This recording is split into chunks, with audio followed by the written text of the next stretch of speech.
أشهد أن لا إله إلا الله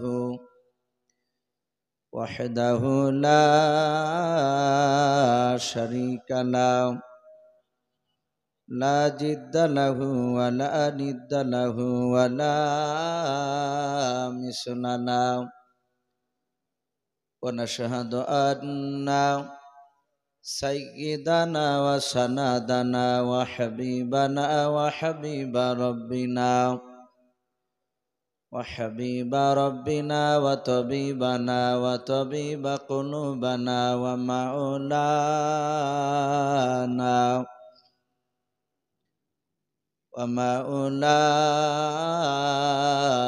محمدا عبده ورسوله أعوذ بالله من মেয়েদের প্যান্ডেলে জায়গা পিছনে খুব কষাকষি হয়ে গেছে, আপনারা একটু সামনে চেপে বসেন। পিছনে জায়গা হচ্ছে না মেয়েদের মহিলাদের, আপনারা সামনে চেপে চেপে বসেন। শীতের সময় বসতেও ভালো লাগবে, শুনতেও ভালো লাগবে এবং আরামও হবে। আপনারা একটু চেপে চেপে বসেন। أعوذ بالله من الشيطان الرجيم بسم الله الرحمن الرحيم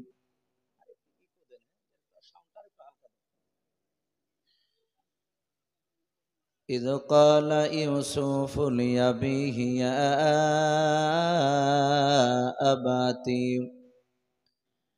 يا أبت إني رأيت 11 كوكبا والشمس والقمر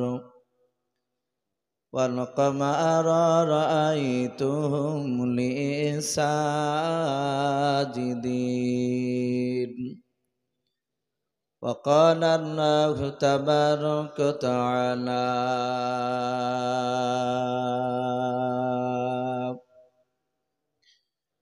وما أرسلناك إلا رحمة للعالمين وقال الله تبارك وتعالى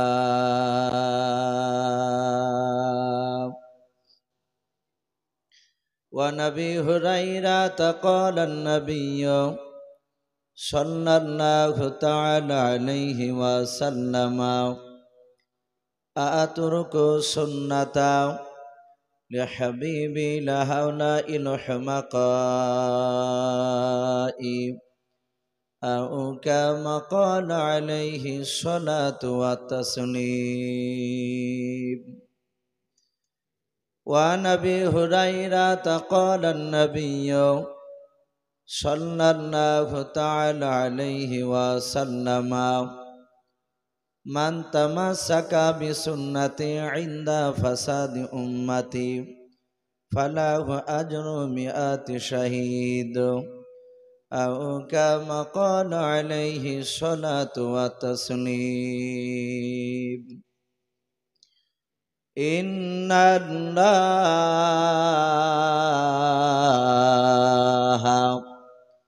وملائكته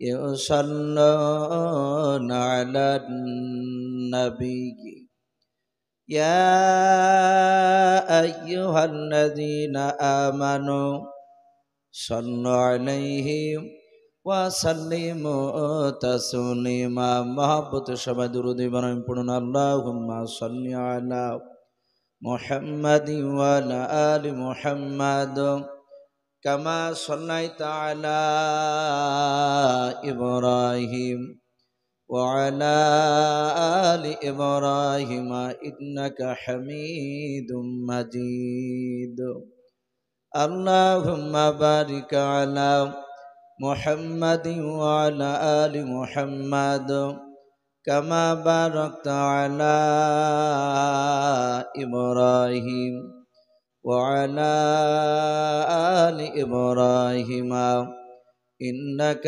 حميد مجيد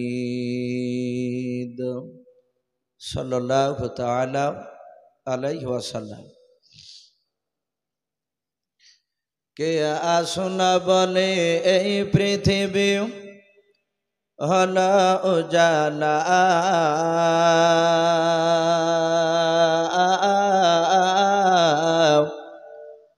কে গাইল এসে সাম্যের গান শূন্য কাফেলা।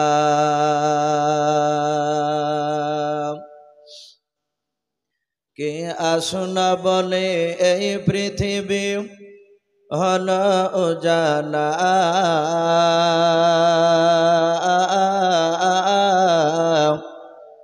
কে গাইল এসে সাম্যের গান শূন্য কাফেলা।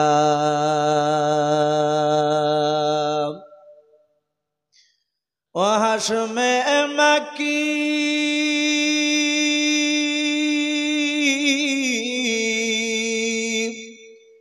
ও হাশমে মাকি মাদানি শাহে মদিনা, নূরে নবী নূরে নবী নূরে মদিনা, নূরে নবী নূরে নবী নূরে মদিনা। কে আসনা বলে এই পৃথিবী হলো উজালা,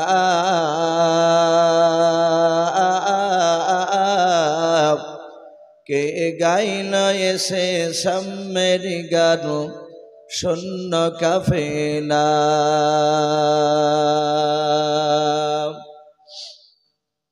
হযরতে ওমর করতে কতল নবীর দারে যায়,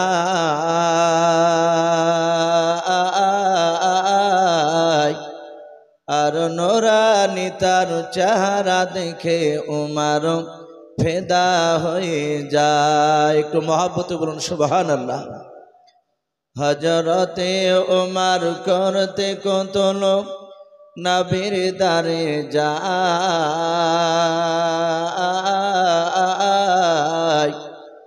আর নূরানী তার চেহারা দেখে ওমর ফেদা হয়ে যায়। যার মায়াবী চেহারা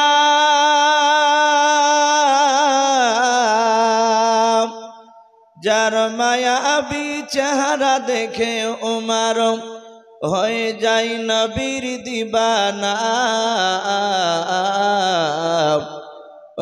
নূরে নবী নূরে নবী নূরে মদিনা, নূরে নবী নূরে নবী নূরে মদিনা। কে আসনা বলে এই পৃথিবী হলো উজালা,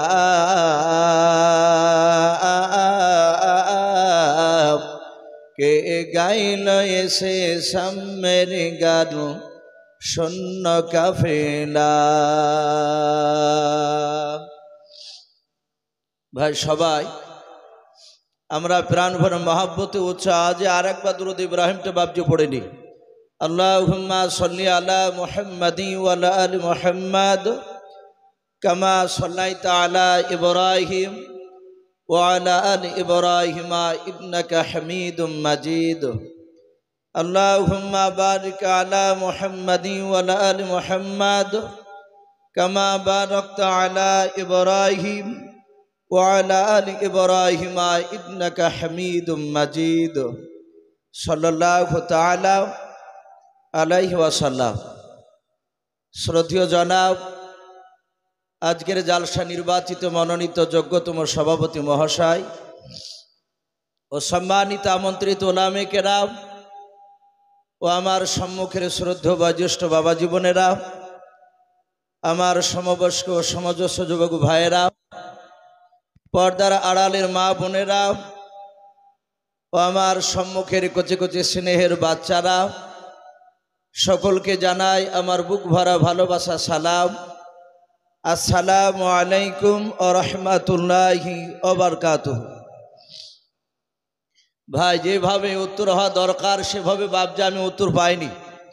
আমরা সকলে জানি সালাম দেওয়া হচ্ছে বাবজি সুন্নাত, আর উত্তর দেওয়া হচ্ছে ওয়াজিব। নবীজি বলেছেন সালাম শোনার পর যারা ইচ্ছাকৃত উত্তর দিবে না তাদের আমলনামা থেকে 10টা নেকিকে কেটে 10টা নেকি জায়গায় গুনাহ লিখে দেয়। ভাই আমরা সকলেই এই তীরমোহনী যে জালসা বাজার পাড়ায় আমরা এসেছি বাপজি সকলে নেকির আশায়, বলুন আল্লাহুম্মা আমিন। এই আশার বাইরে বাপজিকে আমরা আসি নাই। তাই যাই হোক, আমি দ্বিতীয়বার সালাম দিব। সকলেই উচ্চ আওয়াজে আমরা এত জোরে সালামের উত্তর দেব যেন আমাদের আওয়াজের ধাক্কা সেই রওজাতুল মানোয়ারায় যেখানে বিশ্বনবী মদিনা শুয়ে আছেন রাসূলের কবরে গিয়ে যেন আওয়াজটা ধাক্কা লাগে। একটু সকলে উত্তর দিবেন, আসসালামু আলাইকুম ওয়া রাহমাতুল্লাহি ওয়া বারাকাতুহু। মাশাআল্লাহ, আলহামদুলিল্লাহ। সমস্ত প্রশংসা হামদ ও নাত সাধনা ভোজনা সে মহান রব্বুল আলামিনের জন্য, যে মহান রব্বুল আলামিন আমাদেরকে ভালোবেসে রহম করে বিভিন্ন গুনার মজলিস থেকে বাছাই করে নিয়ে এসে মহান রব্বুল আলামিন তার এমন একটা রহমতের মজলিসে নিয়ে এসে বসার আমাদেরকে সুযোগ দিয়েছে যে মাহফিলে বসলে বিশ্বনবী বলেছেন যারা সুন্নাত তরিকা বসবে, বিশ্বনবী বলেছেন সে বুঝতে পারুক আর না পারুক, এসে যদি সুন্নাত তরিকায় যদি বসে যায়, রাসূলুল্লাহ বলেছেন 500 রাকাত নফল নামাজ পড়ে যতটা সওয়াব পাওয়া যায় তার ডবল নেকি বাপজি এই মাহফিলে এসে বসলে পাওয়া যায়। জোরে বলুন সুবহানাল্লাহ। নবীজি আরেক জায়গায় বলেছেন কেউ যদি সুন্নাত তরিকায় বসে যায়, তারা যদি মনে করে যে আমি যা শুনবো তওবা করে এখান থেকে বাকি জীবনটা সুন্নাত এবং আল্লাহর কোরআন অনুযায়ী চলবো বলে যদি বাপজি তওবা করে এসে বসে যায়, নবী বলেছেন তার পূর্বেকার জীবনের গুনাহ আল্লাহ মাফ করে দিবেন। জোরে বলুন সুবহানাল্লাহ।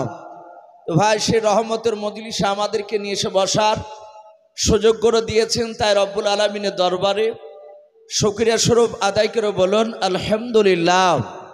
একবার সবাই প্রাণ ভরে হচ্ছে আজও বলুন আলহামদুলিল্লাহ।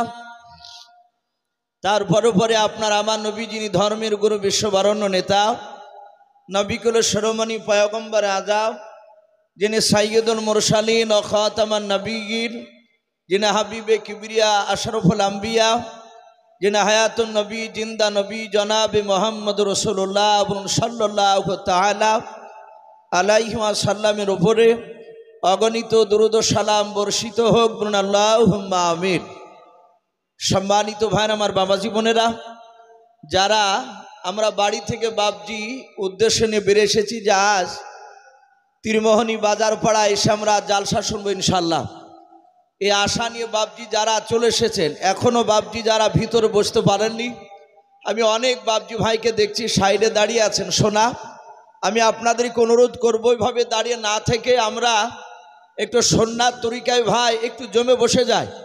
ওই যে পেছনকার যুবক ভাই তোমরা অনেকে দাঁড়িয়ে আছো, শোনা তোমরা একটু সামনের দিকে এসো। আলহামদুলিল্লাহ, মজলিস দেখে খুব খুশি হয়েছে ভাই। অনেক জায়গায় দেখা যায় আপনার এই জালসা এশার নামাজ 100টা যদি মিনিমাম জালসা হয় আমাদের এলাকায় দেখা যায়, আর 90টা জালসাতে বাপজি এশার নামাজ হয় না জামাতে। কথা ঠিক না বেঠিক বলে? জামাতে নামাজ হয় না। এখানে অনেক মানুষ বাপজি বলে যে ভাই জালসায় নামাজ করতে গেলে মজলিস ভেঙে যায়, আর বাস্তবে দেখা যায় মুসলিম কয়েকজন বাপজি দেখা যায় নামাজ পড়ে বাদ বাকি সব এদিক ওদিক ঘুরে বেড়ায়, অনেকে ওই ফাঁকে সিগারেটও খায়।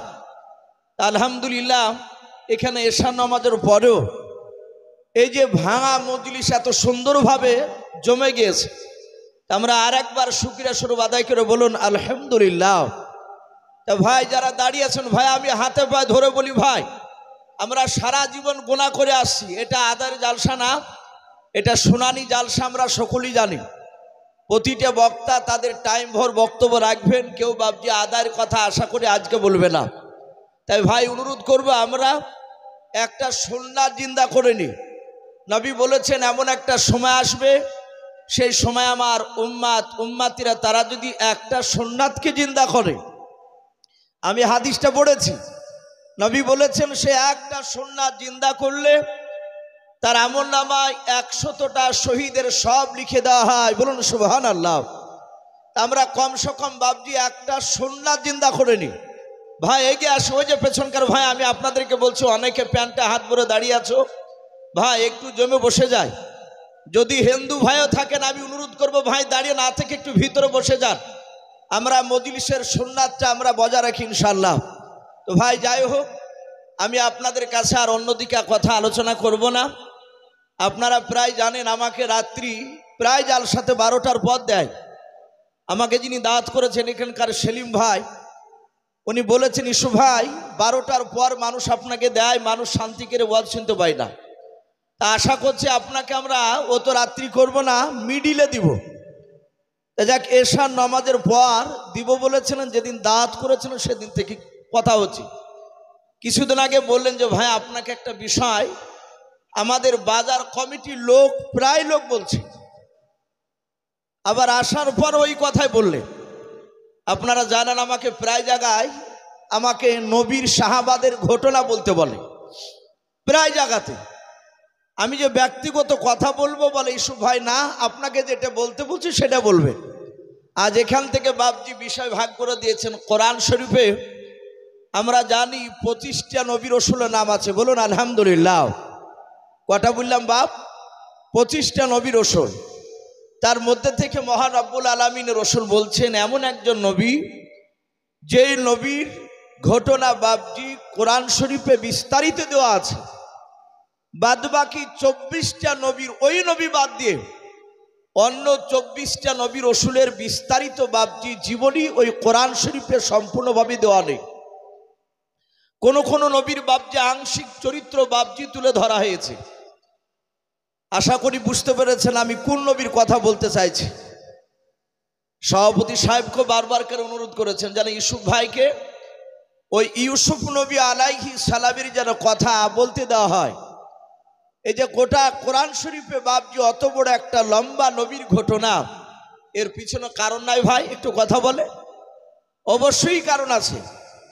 ইউসুফ নবী আলাইহিস সালামের বাপজি শোনার পেছনে আপনার কয়েকটা কারণ আছে। তার মধ্যে থেকে বলা হয়েছে আল্লাহ রাব্বুল আলামিন যে ওয়া হুয়া আলা কুল্লি শাইইন কাদির, সেটা বোঝাতে চেয়েছে। মহান রব্বুল আলামিন শিরিক থেকে বাপজি পাক, শিরিকের কথা বাপজি ওই ইউসুফ নবী আলাইহিস সালামের জীবনীতে এসেছে। পিতামাতার হক সম্পর্কে বাপজি কথা বলা হয়েছে। ভাই আমি অন্য ভূমিকার দিকে যাব না, যতটা সময় দিয়েছেন আমাকে, সময় পর্যন্ত যতটা হবে ততটাই বাপজি বলা আর হুকুম করা হয়েছে আমাকে। তাহলে আসি, আমরা সকলেই জানি যে ইউসুফ নবী আলাইহিস সালাম, ওনার আব্বার নাম ছিল হযরত ইয়াকুব নবী আলাইহিস সালাম। একবার বলুন আলহামদুলিল্লাহ। নবীদের নাম আমি যদি বাপজি বলি, আপনারা মনে মনে নবীর নামটা পূর্ণাঙ্গ বলবেন। নবীদের নাম, সাহাবাদের নাম নিলে যারা জান্নাতি, তাদের নাম যদি মহব্বতে নেন, আপনার আমলনামা থেকে 1000টা গুনাহকে মাফ করা হয়। বলুন আলহামদুলিল্লাহ। শুধু তাই নয়, 1000টা বাপজি ওই গুনাহার জায়গায় মহান রব্বুল আলামিন 1000 নেকি লিখে দেয়।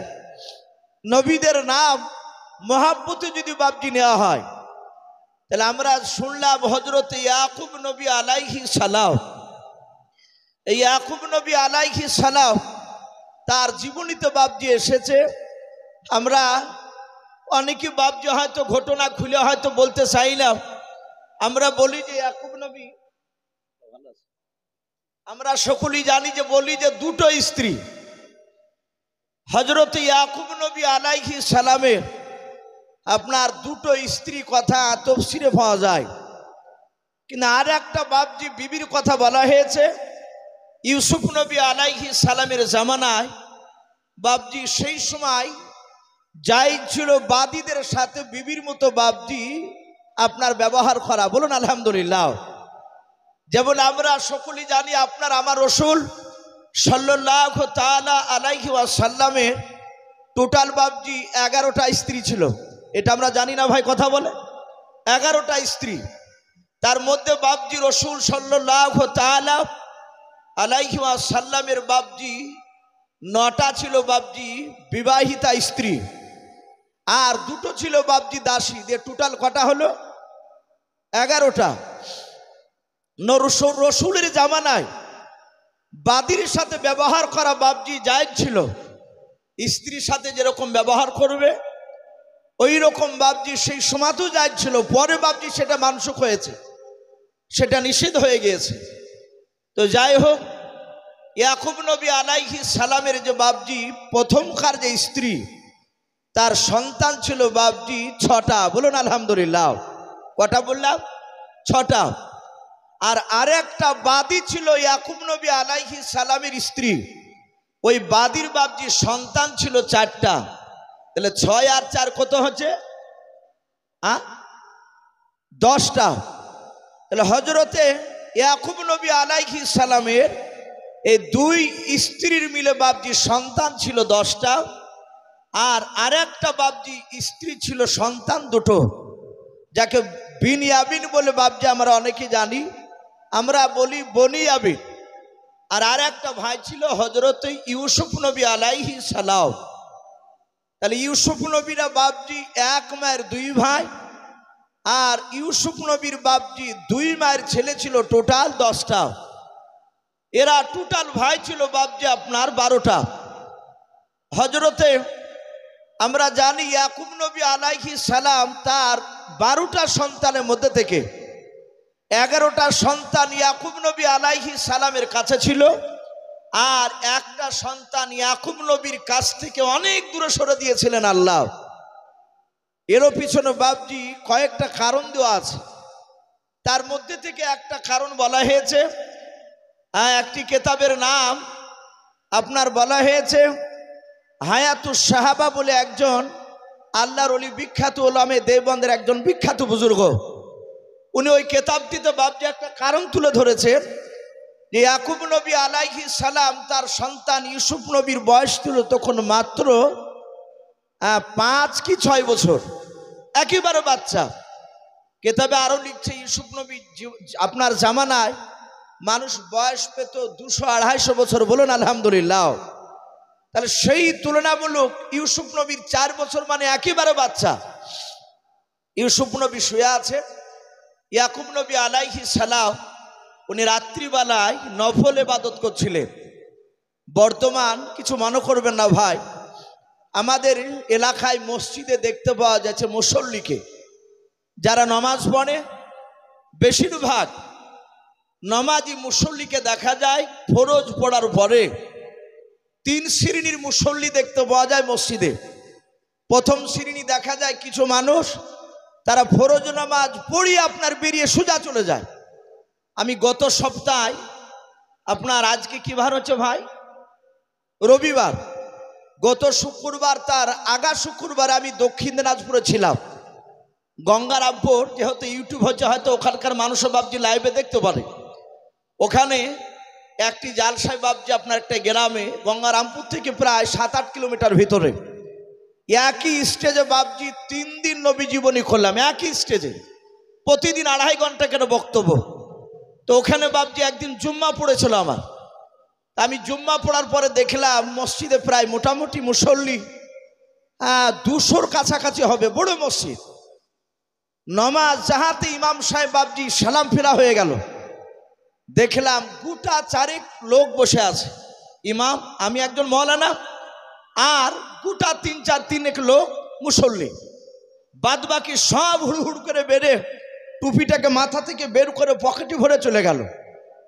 আমি যেহেতু মুসাফির আছে ওখানে, আমি ইমাম সাহেবকে বললাম, ভাই ওনারা চলে যাচ্ছে কেন? বলে ওনারা আর নামাজ পড়ে না, ফরজ নামাজ পড়েই চলে যায়। আমি আশ্চর্য হয়ে গেলাম। তাহলে মুসল্লি 3 রকমের দেখা যায়, কিছু মনে করবেন না ভাই।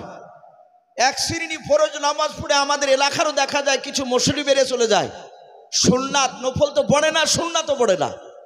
আর এক কোয়ালিটি মুসল্লি দেখা যাচ্ছে তারা ফরজ পড়ে, সুন্নাত পড়ে, নফলটার পড়ে না। আর কিছু কয়েকটা লোকে দেখা যায় তারা বাবজি নফল পড়ে তারা বাড়ায় আর বলে যে মানুষ আর নফল পড়ছে না। যারা পড়ে না তাদের কাছে বলবে ভাই নফলের অত গুরুত্ব নাই, ওটা ব্যক্তিগত ব্যাপার, অ্যাডিশনাল সাবজেক্ট ওটা।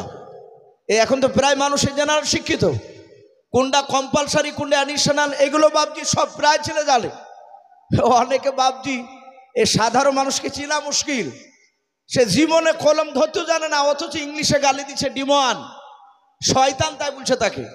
তো যাকে ডিমন বলছে, ভাই এ কি বললো? তো বলছে ভাই বুঝতে পারেননি? বলে বলে না, বলে আপনাকে শয়তান বললো ইংরেজিতে, অথচ স্কুলে ধাপিতে সে যায়নি। মানুষ আর চিনা যাচ্ছে না ভাই এখন। তা আমি বলছিলাম নফল ইবাদত ইয়াকুব নবী আলাইহিস সালাম করছিলেন। আমি এর মাঝে আর একটা কথা বলি ভাই, বর্তমান আমাদের ইমান দুর্বল না পাকা? একটু জোরে বলুন তো ভাই, একটু সবাই বলে। আমাদের ইমান এখন দুর্বল। এখন ফরজ, সুন্নাত, ওয়াজিব, তার সাথে সাথে বাপজি নফলও গুরুত্ব দেওয়া দরকার। যত ওলি আউলিয়াদের জীবনী বাপজি পড়েছি, সাহাবাদের জীবনী পড়েছি, তারা 5 ওয়াক্ত ফরজ সুন্নাত পড়ার, ওয়াজিব পড়ার সাথে সাথে সারা রাত নফল সিদে ইবাদত করেছেন। বলুন আলহামদুলিল্লাহ। তবে আল্লাহর কাছে বাপজি তারা দামি হতে পেরেছে। তো ভাই যাই হোক, ওদিকে যাচ্ছি না। তা আমি বলছিলাম ইয়াকুব নবী আলাইহিস সালাম তিনি নফল ইবাদত করছিলেন রাত্রিবেলায়। তখন তার 5 ওয়াক্ত নামাজ ফরজ ছিল না, উনি নামাজে দাঁড়িয়ে আছেন। আর ইউসুফ আলাইহিস সালাম 5 থেকে 6 বছরের বাচ্চা। কোন রাবি বলেছেন যে আপনার 4 থেকে 5 বছর ছিল। হঠাৎ করে দেখলেন ইউসুফ নবী আলাইহিস সালাম উনি নাকে জোরে আওয়াজ করতে লাগলেন। অনেক মানুষ দেখেন জোরে জোরে নাকে শব্দ করে, আমরা অনেকে নাক দিকে ঘুমায় বলে, আবার বলে এই মোষের মতো নাক ডাকছিস কেন, এরকমই বলি আমরা অনেকে। ইউসুফ নবী নাকে শব্দ করছিলেন। ইয়াকুব নবী আলাইহিস সালাম উনি নামাজের মধ্যে থেকে হঠাৎ করে ওনার সন্তানের দিকে বাপজি ধ্যান চলে গেল। উনি তাকাতে শুরু করলে, উনি চিন্তা করছেন আমার ইউসুফের হলো কি, উনি হঠাৎ করে আওয়াজ করলেন কেন? ভাইরা আমার, বাবা জীবনেরাও, ইউসুফ নবী আলাইহিস সালাম মিনিট 5 মতো বাপজি আওয়াজ করলেন না কেউ। আবার কিছুক্ষণ পর আওয়াজটা বন্ধ হয়ে গেল। হযরত ইয়াকুব নবী আলাইহিস সালাম তিনি আবার আল্লাহর ধ্যানে পড়ে গেলেন।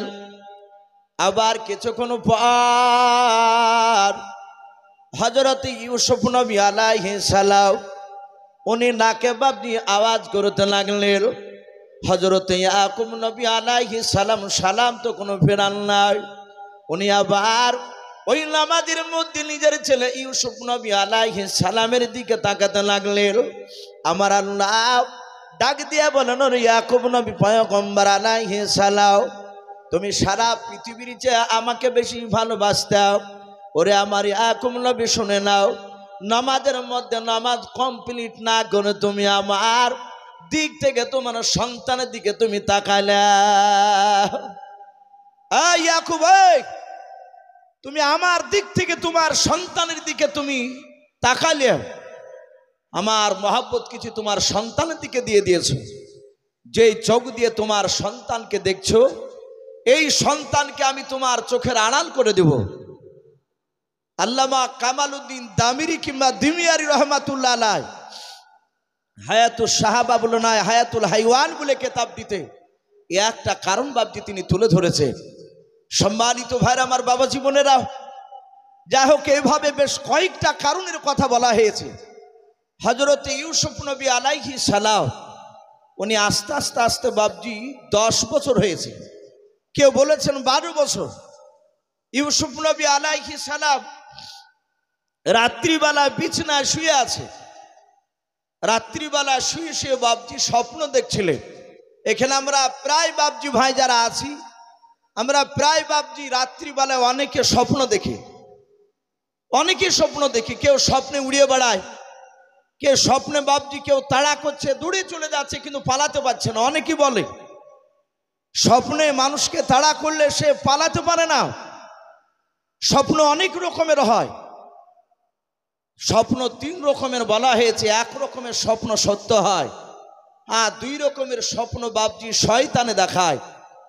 হযরত ইউসুফ নবী আলাইহিস সালাম তিনি রাত্রিবেলায় হঠাৎ করে তিনি স্বপ্ন দেখছেন। স্বপ্ন উনি কি দেখলেন তা আল্লাহ কোরআনে বলেছে। হযরত ইউসুফ নবী আলাইহিস সালাম উনি রাত্রিবেলায় শুয়ে শুয়ে দেখলেন। আল্লাহ রাব্বুল আলামিন কোরআন পাকে বিশ্ব নবীকে বাপজি জানিয়ে দিয়েছে ইউসুফ নবী আলাইহিস সালাম স্বপ্নে কি দেখেছিলেন? ইয ক্বালা ইউসুফ লিআবিহি ইয়া আবাতি ইন্নী রাআইতু আহাদা আশারা কাওকাবান ওয়াশ শামসা ওয়াল কমারা রাআইতুহুম লি সাজিদিন। ইউসুফ নবী আলাইহিস সালাম উনি স্বপ্নের মাধ্যমে দেখলেন, বাবা আসমানে কোটি কোটি তারকার মধ্যে থেকে মাত্র 11টা তারকা এবং চাঁদ সূর্য আসমান থেকে এসে তারা ইউসুফ নবী আলাইহিস সালামের পায়ের তলে তারা সিজদায় লুটিয়ে পড়ল। বলুন সুবহানাল্লাহ। হযরত ইউসুফ নবী আলাইহিস সালামের স্বপ্ন ভেঙে গেল। উনি ভেঙে যাওয়ার পরে উনি ঘরে বাপজি শুয়ে চিন্তা করছেন, স্বপ্ন দেখলাম ওই কোটি কোটি তারকার মধ্যে থেকে মাত্র 11টা তারাও কেন এসে আমার পায়ের নিচে, আর সূর্য চাঁদও এসে আমার পায়ের নিচে কেন তারা সিজদা করলো? সম্মানিত ভাইরা আমার, বাবা জীবনেরা, এই স্বপ্নের ব্যাপারে, তারার ব্যাপারে তাফসীরে এসেছে আল্লাহ রসুলের জামানায় আমার বিশ্ব নবী যখন কলমার দাঁত দিছিলেন, এ বিশ্ব নবীজির বাপজি কাছে এক ইহুদি নামক একটা ইহুদির পণ্ডিত, তার নাম বাপজি কেতাবে দিয়েছে বুস্তান। কি নাম বললাম ভাই? বুস্তান বলে এক ইহুদির পাদ্রী আলেম, সেও বাপজি ইউসুফ নবীর ঘটনা সেও বাপজি শুনেছে, সেও পড়েছে। আল্লাহ রসুল বাপজি মক্কা নগরে উনি কলমার দাওয়াত দিছিলেন, আর ওই সময় ওই বুস্তান নামক বাপজি, বুস্তান নামক ইহুদির পাদ্রী পণ্ডিত রসুলের কাছে এসে বলল, ওগো আব্দুল্লাহর সন্তান, আমি শুনলাম তুমি নাকি নবুয়তের দাবি করেছো। রসুল বলেন, হ্যাঁ, আমি বারাহাক নবী প্লাস রসুল, তার সাথে সাথে আমি নবুয়তের দাবি করেছি। আল্লাহ রাব্বুল আলামিন আমাকে কলমার দাওয়াত দিতে দিয়েছে। সাথে সাথে ইহুদির পণ্ডিত বুস্তান সে বলল, এই আব্দুল্লাহর সন্তান, তুমি যদি সত্যিকারে যদি নবী হও তাহলে বলো তিনি ওই ইউসুফ নবী আলাইহিস সালামের কাছে আসমান থেকে 11টা তারাও এসে যে ইউসুফ নবীকে সিজদা করেছিল, ওই 11টা তারার তুমি কি নাম বলতে পারবা? বলুন সুবহানাল্লাহ। এক ইহুদির আলেম বুস্তান সে রসুলকে প্রশ্ন করছে, তুমি কি পারবা ওই 11টা তারা যে সিজদা করেছিল, চাঁদ সূর্যের কথা বলি নাই, আমি তারার কথা বলছি, যে 11টা তারা সিজদা করেছিল ওই তারাগুলো যদি নাম বলতে পারো তাহলে আমি সাথে সাথে তোমার কলেমা পড়ে মুসলমান হয়ে যাব। আমার বিশ্বনবী কথাটা শোনার পরে নবী চুপ করে থাকলে, কিছুক্ষণ চুপ করে থাকার পর বিশ্বনবী বললেন, ওগো বুস্তান, ইহুদির আলেম, এবার তুমি যদি আমার কাছে জানতে চাও আমি 11টা তারার নাম বলে দিতে পারবো। জোরে বলুন সুবহানাল্লাহ। ইহুদের আলেম জিজ্ঞাসা করলো, ভাই আমি তোমাকে প্রশ্ন করলাম, 11টা তারার নাম করতে পারলে আমি মুসলিম হয়ে যাব, কলেমা পড়ে নেব, কিন্তু তুমি চুপ করে কিছুক্ষণ ধরে বসে থাকলে তারপরে বলছো যে আমি উত্তর দেব, তুমি সাথে হাতে কেন বললে না? বিশ্বনবী ডাক দিয়ে বলেন, বুস্তান, তুমি যখন আমাকে প্রশ্ন করলাম ওই সময় 11টা তারার আমার নাম জানা ছিল না। জোরে বলুন সুবহানাল্লাহ। এই বুস্তান, তুমি যখন আমাকে জিজ্ঞাসা করলে 11টা তারার নাম কি, তখন আমি জানতাম না। আমি যে চুপ করেছিলাম সেই সময়ের মধ্যে মহান রব্বুল আলামিন তার ফেরেশতা জিবরিল আলাইহিস সালামের দ্বারায় আমাকে এখনই 11টা তারার নাম বলে গেলেন। জোরে বলুন সুবহানাল্লাহ। এখান থেকে বাপজি একদম পরিষ্কার। অনেক মানুষ যে আমরা এরকম বলি যে নবীরা গায়েবের খবর দিতে পারে, নবীরা আলিমুল গায়ব, বলুন আস্তাগফিরুল্লাহ। অনেক লোকের বাপজি এটা আকীদা। আমার বিশ্বনবী বলেন, আমি জানতাম না, আল্লাহ আমাকে জানিয়েছেন ফেরেশতার মারফতে, তারপর আমি জানতে পেরেছি। ওই 11টা তারার মধ্যে একটা তারা নাম ছিল জারির, আর একটা তারা নাম ছিল তরিক, এইভাবে বাপজি আরেকটা তারা নাম জুলতারিশ, এইভাবে বাপজি 11টা নাম আছে তারার। যাহাতে নবী একা করে 11টা তারার ওই সেজদা করেছিল, সেই তারাগুলোর নাম বলে দিলে আর বুস্তান সাতাহাতে নবীজির কলমা পড়ে মুসলমান হয়ে গেল। জোরে বলুন সুবহানাল্লাহ। সম্মানিত ভাইরা আমার, বাবা জীবনেরা আমার, বিশ্বনবী ওই দিকে 11টা তারা, চাঁদ সূর্য আমার পায়ের নিচে এসে সেজদা করলো। এই কথাটা ইউসুফ নবী চিন্তায় পড়ে গেলেন, আমি আব্বাকে বলবো না আমার ভাইদের কাছে গিয়ে কথাটা বলবো। ভাই, এখান থেকে বাপজি পরিষ্কার বোঝা যাচ্ছে ইউসুফ নবী আলাইহিস সালাম ওনার ভাই আর ওনার আব্বারা যে ঘরে ছিল সেই ঘরে ইউসুফ নবী ছিলেন না।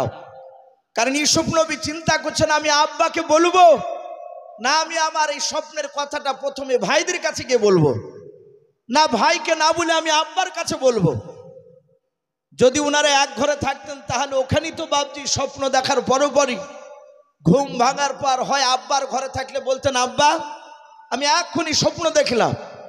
আর যদি ভাইয়েরা থাকতো তাহলে বলতো, ভাই আমি স্বপ্ন দেখলাম, উঠো।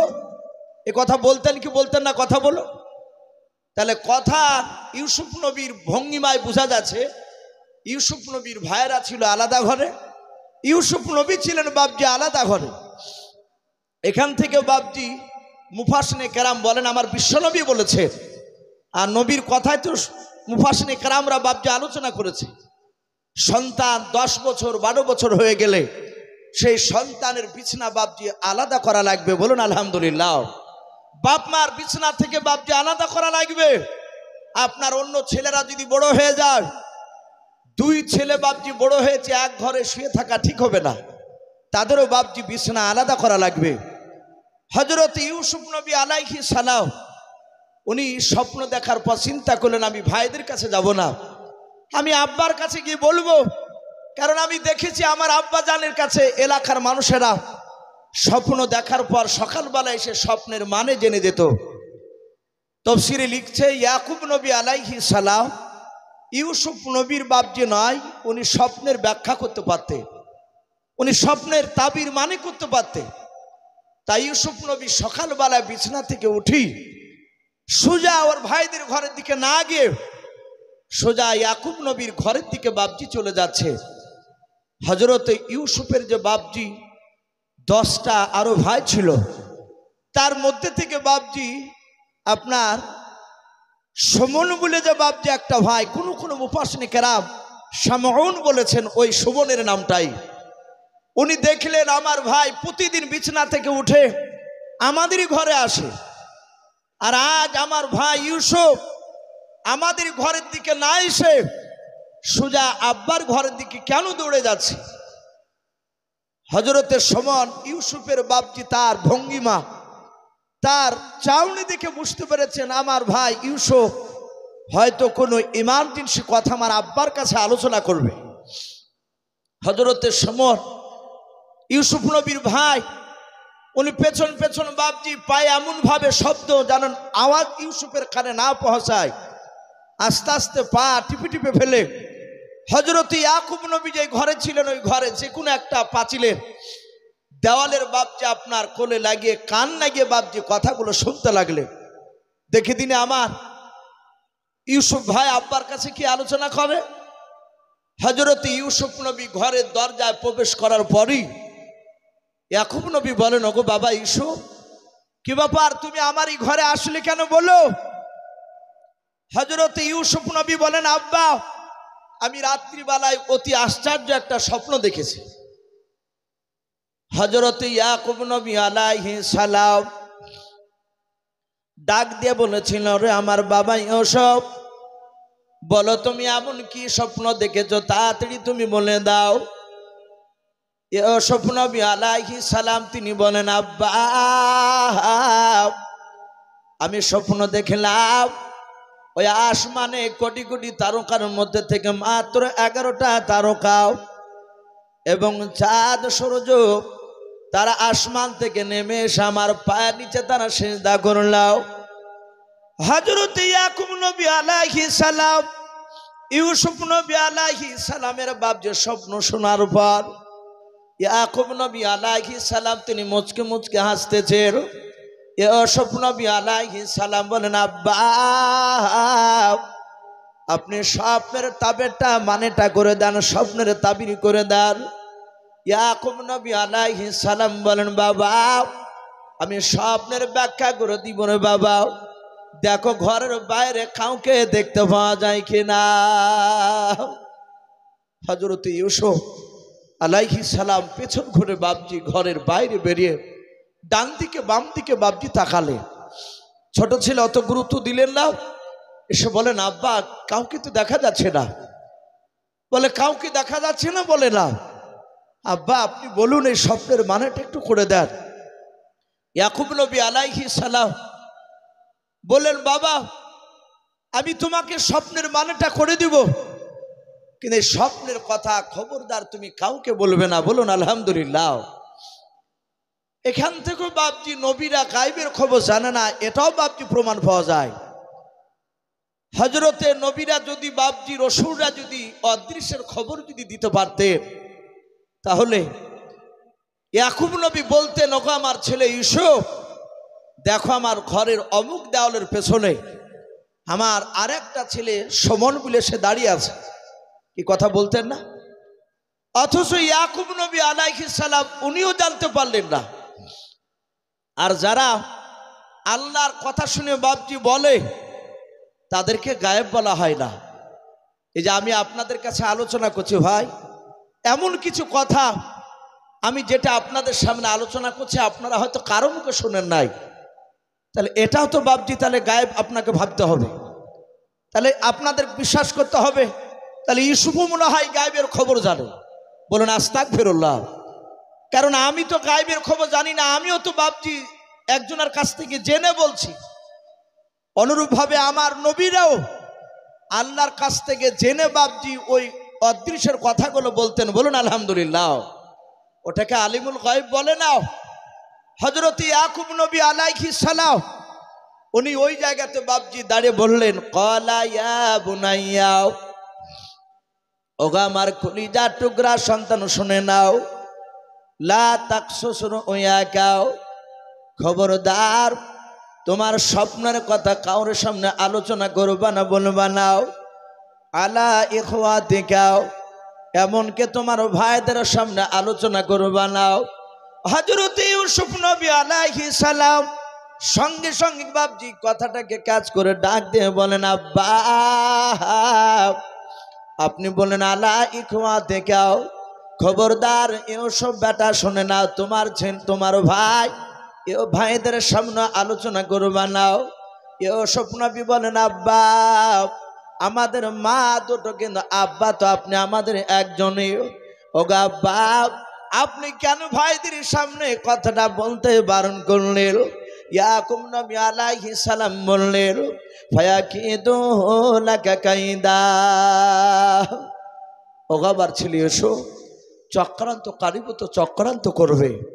আই ইউসুফ ইন্না শাইতানা লিল ইনসানি আদুউম মুবিন, নিশ্চয় শয়তান মানুষের প্রকাশ্য দুশমন। ওগো আমার ছেলে ইউসুফ খবরদার তোমার ভাইদের সামনে স্বপ্নের কথা বলবা না। ইউসুফ বলেন, আব্বা আমি বলবো না, কিন্তু 11টা তারা চাঁদ সূর্য আমার পায়ের নিচে সেজদা করার কারণটা কি একটু খুলে বলুন।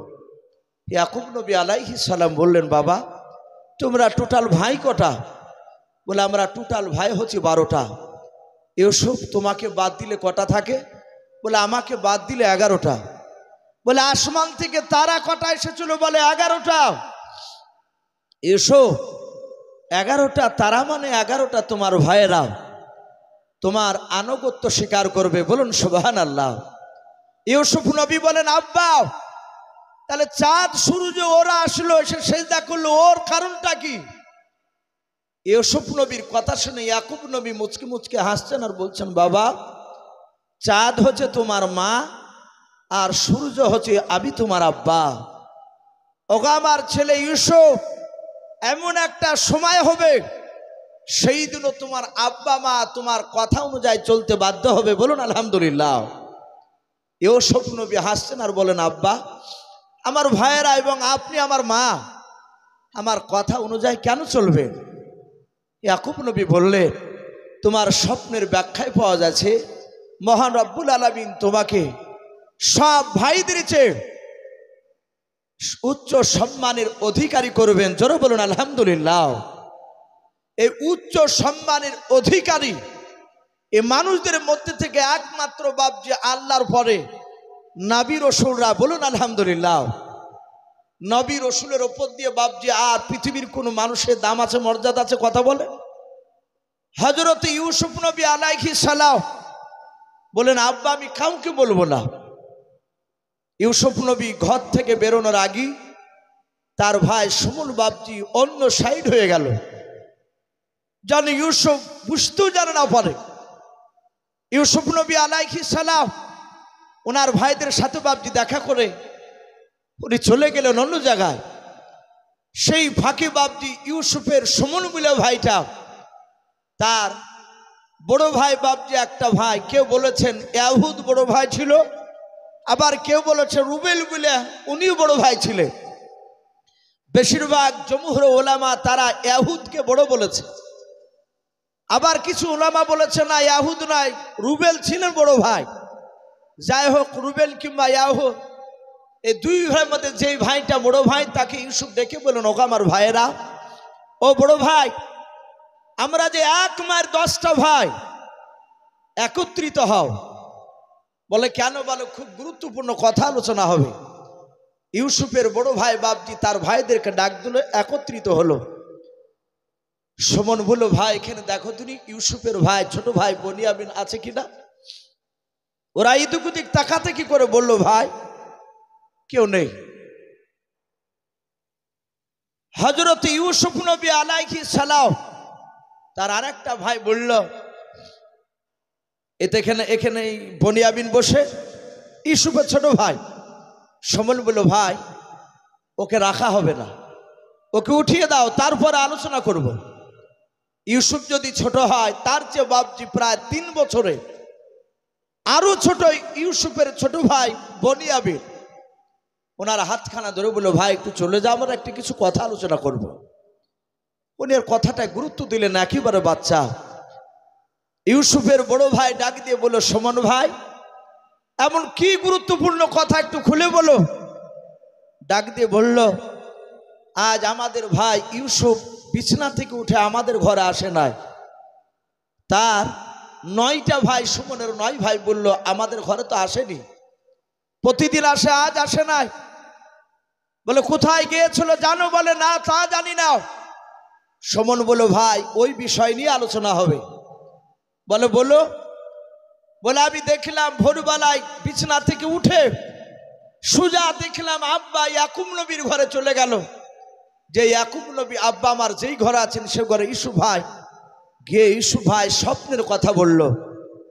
স্বপ্নের মানের কথাটা বাপজি যখন ওনাদের সামনে আলোচনা করলে, ইউসুফের বড় ভাই উনি হাসতে হাসতে বললেন, ওগো সুমন ভাই, যদি আমাদের ইউসুফ ভাই উচ্চ সম্মানের অধিকারী হয়, এটা তো আমাদের সৌভাগ্যের বিষয়, বলুন আলহামদুলিল্লাহ। এটা তো আমাদের গর্বের বিষয়। সুমন বললে কেন? বলো ভাই আমাদের আব্বা একটা, কিন্তু মা দুটো হতে পারে, বাপ তো একটাই। সুমন বলল, ভাই ইউসুফরা সংখ্যায় কম, আমরা সংখ্যায় বেশি। বড় ভাই শুনে নাও, আমাদের মধ্যে এতগুলো ভাই থাকার পরও ওই উচ্চ সম্মানের অধিকারী হতে পারবো না, ওরা সংখ্যায় কম, ওরাই হয়ে যাবে।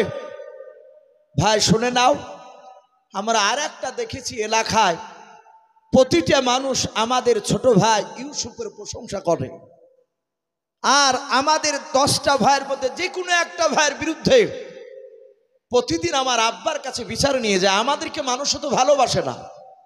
এই মহাব্বত কার তরফ থেকে হয় একটু কথা বলেন ভাই, আরো জোরে বলেন। আল্লাহর তরফ থেকে। আল্লাহ যখন কাউকে ভালোবাসেন, বিশ্বনবী বলেন আল্লাহ রাব্বুল আলামিন ফেরেশতা জিবরিলকে ডাকে। ডাকার পর আল্লাহ বলেন, ওগো জিবরিল ফেরেশতা, আমি দুনিয়ার অমুক বান্দাকে আমি ভালোবাসি। ধরুন এই যে বসে আছেন কারি আব্দুল মাজিদ সাহেব, আপনাদের এলাকার খুব সম্মানীয় ব্যক্তি ওঠে, যেহেতু একটা মাদ্রাসা চালাচ্ছে। হয়তো আল্লাহ ডেকে বলবেন, জিবরিল বলো আমি আব্দুল মাজিদ সাহেবকে আমি আল্লাহ ভালোবাসি। তুমি আসমানে ফেরেশতাকে বলে দাও সব ফেরেশতা যেন আব্দুল মাজিদকে ভালোবাসে, বলুন আলহামদুলিল্লাহ। তখন জিবরিল আলাইহিস সালাম আসমানে বলে দেয়, আর যখনই আসমানে বলে দেয় অটোমেটিক বাপজি ফেরেশতার আসর পৃথিবীর মানুষের মধ্যে পড়ে যায়। তখন পৃথিবীর মানুষ, এক শ্রেণীর মানুষ তার বিরোধিতা করে বাপজি তার চুল পরিমাণ সম্মান কমাতে পারে না। পারে কথা বলে? আপনি আমি বিরোধিতা করলে যায় আসে না, দেখা যায় শত শত লোক তার ভক্ত হয়ে যায়, অথচ আমরা বলি যে ওই লোকটাকে দেখলো কি রে, সবাই ওই ব্যক্তির জন্য কেন পাগল, এরকম বলে না অনেক সময়তে। এই মহাব্বত আল্লাহ তরফ থেকে হয়। হযরত ইউসুফের ভাইয়েরা বলে, আমাদের যে কোনো ভাই, গ্রামের যে কোনো লোক আমাদের ভাইদের বিরুদ্ধে আব্বার কাছে বিচার আসে, সবচেয়ে বড় কথা কি জানো ভাই, আব্বাকে দেখেছি সব ভাইদের চেয়ে আমাদের ছোট ভাই ইউসুফকে বেশি ভালোবাসে। ওগো আমার ভাইয়েরা, আমরা যদি ইউসুফ ভাইকে উকতুলু ইউসুফা, তারা বলেছিল আমরা যদি ইউসুফকে যদি জবাই করে দিতে পারি, আবিতরাহুহু আরজা ইয়াকুলু লাকুম আজহু আবিকুম ওয়া তাকুনু মিন বাদিহি কওমান সালিহিন। তারা ডাক দিয়ে বলেছিল আমরা আমাদের ভাই ইউসুফকে যদি জবাই করে দিতে পারি, তাহলে ইউসুফ ভাইয়ের উপরে যে মহব্বতটা, আশা করি ইউসুফ ভাইকে আর দেখতে পাবে না। তখন আমার আব্বা ইউসুফ ভাইয়ের পরে আমাদেরকে মহব্বত করবে, বলুন আলহামদুলিল্লাহ। এই কথার উপর বাপজি তার 9টা ভাই বাপজি রাজি হয়ে গেল। তার ভাইয়েরা একত্রিত হয়ে বলল, ভাই ইউসুফ ভাইকে জবাই করবা? বলে হ্যাঁ। বড় ভাই বলল, ভাই ইউসুফকে মারা যতটা মুখে বলা সহজ, বাস্তবে পরিণত করা অত সহজ নয়। বলে কেন?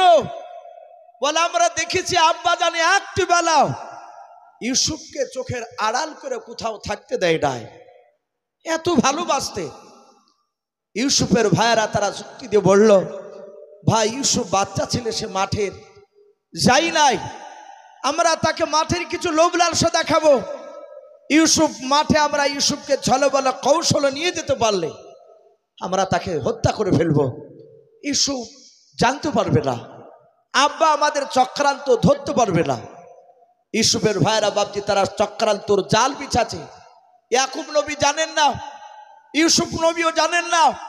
ইউসুফের ভাইয়েরা বাপজি তারা মিটিং শেষ করে ইউসুফ নবী আলাইহিস সালামকে সাইডে ডেকে নিয়ে গিয়ে বলল, ভাই ইউসুফ কোনোদিন তুমি মাঠে যাও না? বলে না। বলে আমরা মাঠে দুম্বা ছাগল চড়াতে যাই। ওগো আমার ভাই ইউসুফ, একদিন যদি মাঠে যাও, মাঠে গেলে তোমার শরীর স্বাস্থ্য ভালো হবে, একদিন গেলে আর কোনোদিন তুমি বাড়িতে থাকতে চাইবা না। ইউসুফকে মাঠের কিছু লোভ লালসা দেখালো। হযরত ইউসুফ বাচ্চা ছেলে বললেন, ওগো ভাইরা, আমার আব্বা তো আমাকে যেতে দিবে না, আব্বা আমাকে একটি বেলা চোখের আড়াল করে কোথাও থাকতে দেয় না। ইউসুফ আলাইহিস সালামের ভাইয়েরা বলল, ভাই তুমি আজই আব্বার কাছে অনুমতি চাও, যদি আব্বা যান অনুমতি যদি না দেয়, তাহলে তুমি একটু মিছামিছি অভিনয় করে কাঁদবা, একটু কাঁদতে শুরু করবা, বাদ বাকিটা আমরা তখন দেখে নেব। ইউসুফ জানে না যে আমার ভাইয়েরা চক্রান্তর জাল বিছিয়ে দিয়েছে, আমাকে মারবে। হযরত ইউসুফ নবী আলাইহিস সালাম সোজা এসে বলছেন, ওগো আব্বা, আমি রাত্রিবেলায় নয়, আমি আগামীকাল সকালবেলা ভাইদের সঙ্গে আমি মাঠে ছাগল চড়াতে যাব। কোন মুফাসিরে খারাপ বলেছেন না, ওই দিনই বলল, ভাই আজকে যেতে হবে? বলে হ্যাঁ। বলে আব্বা আমি ভাইদের সাথে আজকে মাঠে ছাগল চড়াতে যাব। আমার ইয়াকুব নবী আলাইহিস সালাম ডাক দিয়ে বলেছিলেন, ওগো আমার ভাই, ওগো আমার ছেলে ইউসুফ, তুমি মাঠে যেও না। হযরত ইউসুফ নবী আলাইহিস সালাম তিনি কান্না শুরু করে দিলেন। আমার ইউসুফ নবীর 11টা নয় বাবা 10টা ভাই, তারা পাঁচিলের আড়াল থেকে কথাগুলো শুনছিল। যখন দেখলাম আব্বা যেতে দেবে না, ইউসুফ নবী কান্না শুরু করে দিয়েছে।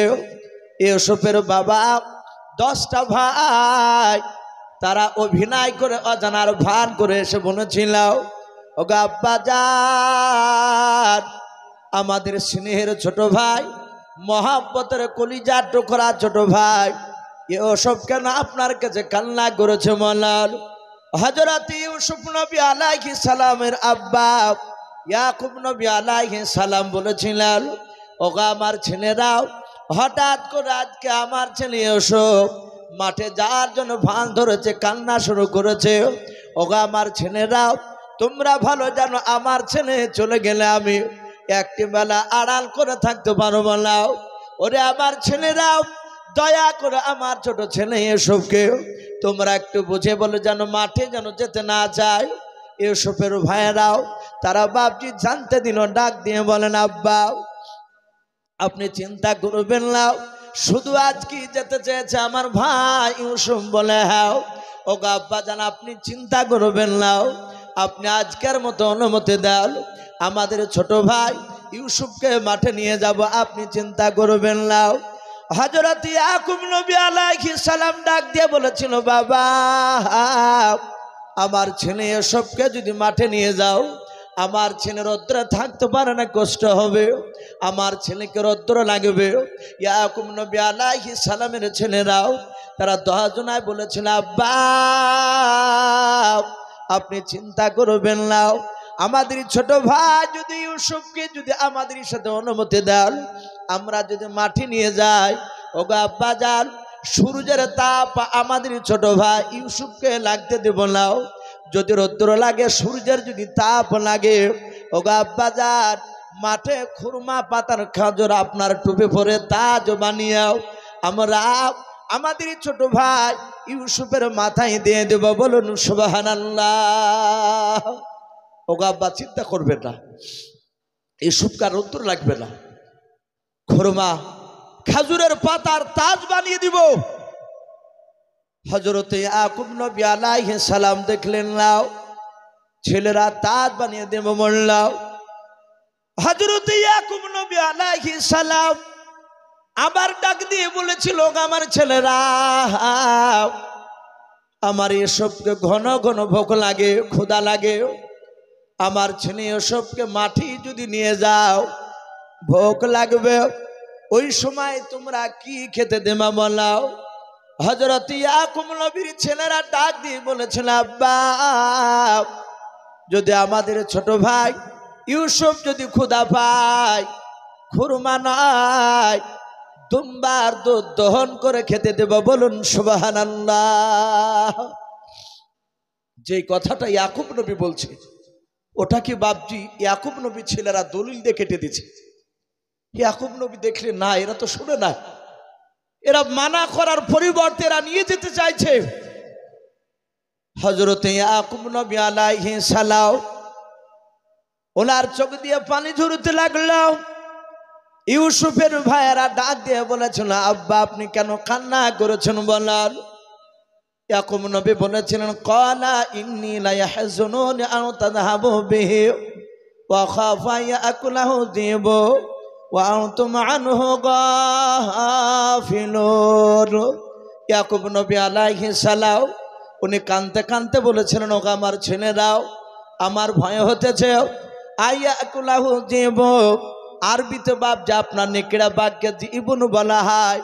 ইয়াকুব নবী বলেন, ওগো আমার ছেলেরাও তোমরা শুনে নাও, আমার ছেলে ইউসুফকে যদি তোমরা নিয়ে যাও, মাঠে যাওয়ার পর খেলাধুলায় তোমরা মগ্ন হয়ে থাকবা, ইউসুফ থেকে তোমরা গাফিল দূরে থাকবা। আর ওই সময় শুনে নাও, ওই জঙ্গলের নেকড়া বাঘ এসে আমার ছেলে ইউসুফকে খেয়ে নিবে। ওগো আমার ছেলেরা, আমার ইউসুফকে নিয়ে যেও না, আমার চরম ভয় হতেছে। ওয়াখাফু, ইয়াকুব নবী বলেন, আমার চরম ভয় হতেছে, আমার ইউসুফকে নেকড়ে বাঘে খেয়ে নেবে। হযরত ইউসুফের বাপজি ছেলেরা, তার ভাইরা, ইয়াকুব নবীর ছেলেরা, তারা সকলে বলেছিল, ক্বালু, তারা সব ভাইরা বলেছিল, লাইন আকালাহু যিবু, তারা বলেছিল, ওগো আমার আব্বাজান যদি আমাদের ছোট ভাই ইউসুফকে যদি নেকড়া বাঘে খেয়ে নেয়, ওয়া নাহনু উসবাতুন ইন্না ইযাল লাখাসিরুন, তাহলে আমরা সকলেই ক্ষতিগ্রস্তের মধ্যে হয়ে যাব। বলুন আলহামদুলিল্লাহ। তারা যুক্তি খাড়া করে বলেছিল, আব্বা আপনি চিন্তিত হবেন না, আপনি কাঁদবেন না, ভয়ের কোনো কারণ না। আমরা 10টা ভাই ইউসুফকে মাঠে যদি নিয়ে যাই, আমরা 10 ভাই ইউসুফকে আমরা পাহারা দিয়ে দাঁড়িয়ে থাকবো, জঙ্গলের একটা বাঘ কেন 10টা বাঘ এসে আমাদের কাছ থেকে ইউসুফ ভাইকে কেড়ে নিতে পারবে না। হযরত ইয়াকুব নবী আলাইহিস সালাম দেখলেন এরা বারবার যখন এরা দায়িত্ব নেব বলছে, আর ওরা বলল ইউসুফকে খেয়ে নিলে আমরা ক্ষতিগ্রস্তের মধ্যে হয়ে যাব। ইয়াকুব নবী আলাইহিস সালাম লাস্টে বলল, ওগো আমার ছেলেরা, আমার ভয় হতেছে নেকড়ে বাঘে খেয়ে নেবে, কিন্তু তোমরা সাবধান, আমার ইউসুফকে নিয়ে যাও, কিন্তু ইউসুফ নবীকে তোমরা একটু ভালো করে লক্ষ্য রাখবা। সম্মানিত ভাইরা আমার, বাবা জীবনেরা, হযরত ইয়াকুব নবী আলাইহিস সালাম শুধু অনুমতি দিয়েছে, বাবা নিয়ে যাও, যাহাতে নিয়ে যাওয়ার হুকুম দিয়েছে। সাথে হাতে ইউসুফ নবীর বড় ভাই ইউসুফ নবী আলাইহিস সালামের হাত দোকানা ধরে বাবা কোলে তুলে নিলাও। হযরত ইউসুফ নবীকে বাপজি তুলে নিয়ে তারা চুমা খেতে শুরু করে দিল, তারা মহব্বত করতে দেখাতে লাগলো, আর রাস্তা দিয়ে বাপজি হাঁটতে শুরু করলাও। ইউসুফের বাপজি আপনার দ্বিতীয় ভাইটা সুমন বলে ভাইটা বড় ভাইয়ের কাছ থেকে বাপজি মহব্বতে বাপজি কেড়ে নিলাও, উনিও চুমা দিতে লাগলেন। 3 নাম্বার ভাইটা উনিও নিয়ে নিলেন, আর মহব্বত করতে করতে বাপজি তারা নিয়ে যাচ্ছে। ইয়াকুব নবী আলাইহিস সালাম ঘর থেকে বেরো বাপজি দরজার কাছে দাঁড়িয়েও রাস্তার দিকে বাপজি দেখতে থাকলেন যে মাঠে রাস্তার দিকে বাপজি চলতে শুরু করলো তার ছেলেরাও। ইউসুফের ভাইদের বাপজি স্নেহ করা দেখে, মহব্বত করা দেখে ইউসুফ নবীর আব্বা ইয়াকুব নবী আলাইহিস সালাম উনি মুচকে মুচকে হাসছেন আর বলছেন, আল্লাহ, আমার ছেলেরা যেভাবে ইউসুফকে লক্ষ্য রাখছে, যেভাবে আমার ইউসুফকে ভালোবাসছে, আমার মনে হয় জঙ্গলের একটা বাঘ কেন 50টা বাঘ এসে আমার ইউসুফ ছেলেকে খেতে পারবে না। ওরা হযরত ইউসুফ নবী আলাইহিস সালামকে চুমা দিতে দিতে দিতে দিতে দিতে দিতে বাবা একেবারে বাপজি তারা জঙ্গলে প্রবেশ করলো। ইয়াকুব নবী আলাইহিস সালামের বাপজি চোখের আড়াল হয়ে গেল। ইউসুফের ভাইয়েরা তারা পেছন দিকে ঘুরে দেখল, আর আব্বাকে দেখতে পাওয়া যায় না। সেই সময় হযরত ইউসুফ নবী বাপজি সুমন বুলাজি ভাইটা, যে ভাইটা প্রথমে ইউসুফের স্বপ্নের কথা বাপজি শুনে নিয়েছিল, ওই ভাইটা জঙ্গলে মাঠের ভিতরে নিয়ে গিয়াও কাঁধে করে বাপজি যখন ধরে নিয়ে বসেছিল, ইউসুফ নবীর পা দোকানা ধরে বললাও, ওরে ইউসুফ ভাই, তোকে আমরা ছলবল কৌশল নিয়ে এসেছি হত্যা করার জন্য। হযরত ইউসুফ নবী বলেন, ভাই হত্যা কেন আমাকে করো বাপ? সাথে বলেছিল, ভাই রে, তুমি স্বপ্ন দেখেছ তুমি নাকি উচ্চ সম্মানের অধিকারী হবা, আল্লাহ নাকি তোমাকে করবে। আমাদের এতগুলো ভাইয়ের মধ্যে সেই সম্মান জায়গায় আমরা পাবো না, তাই তোমাকে হতে দেব না।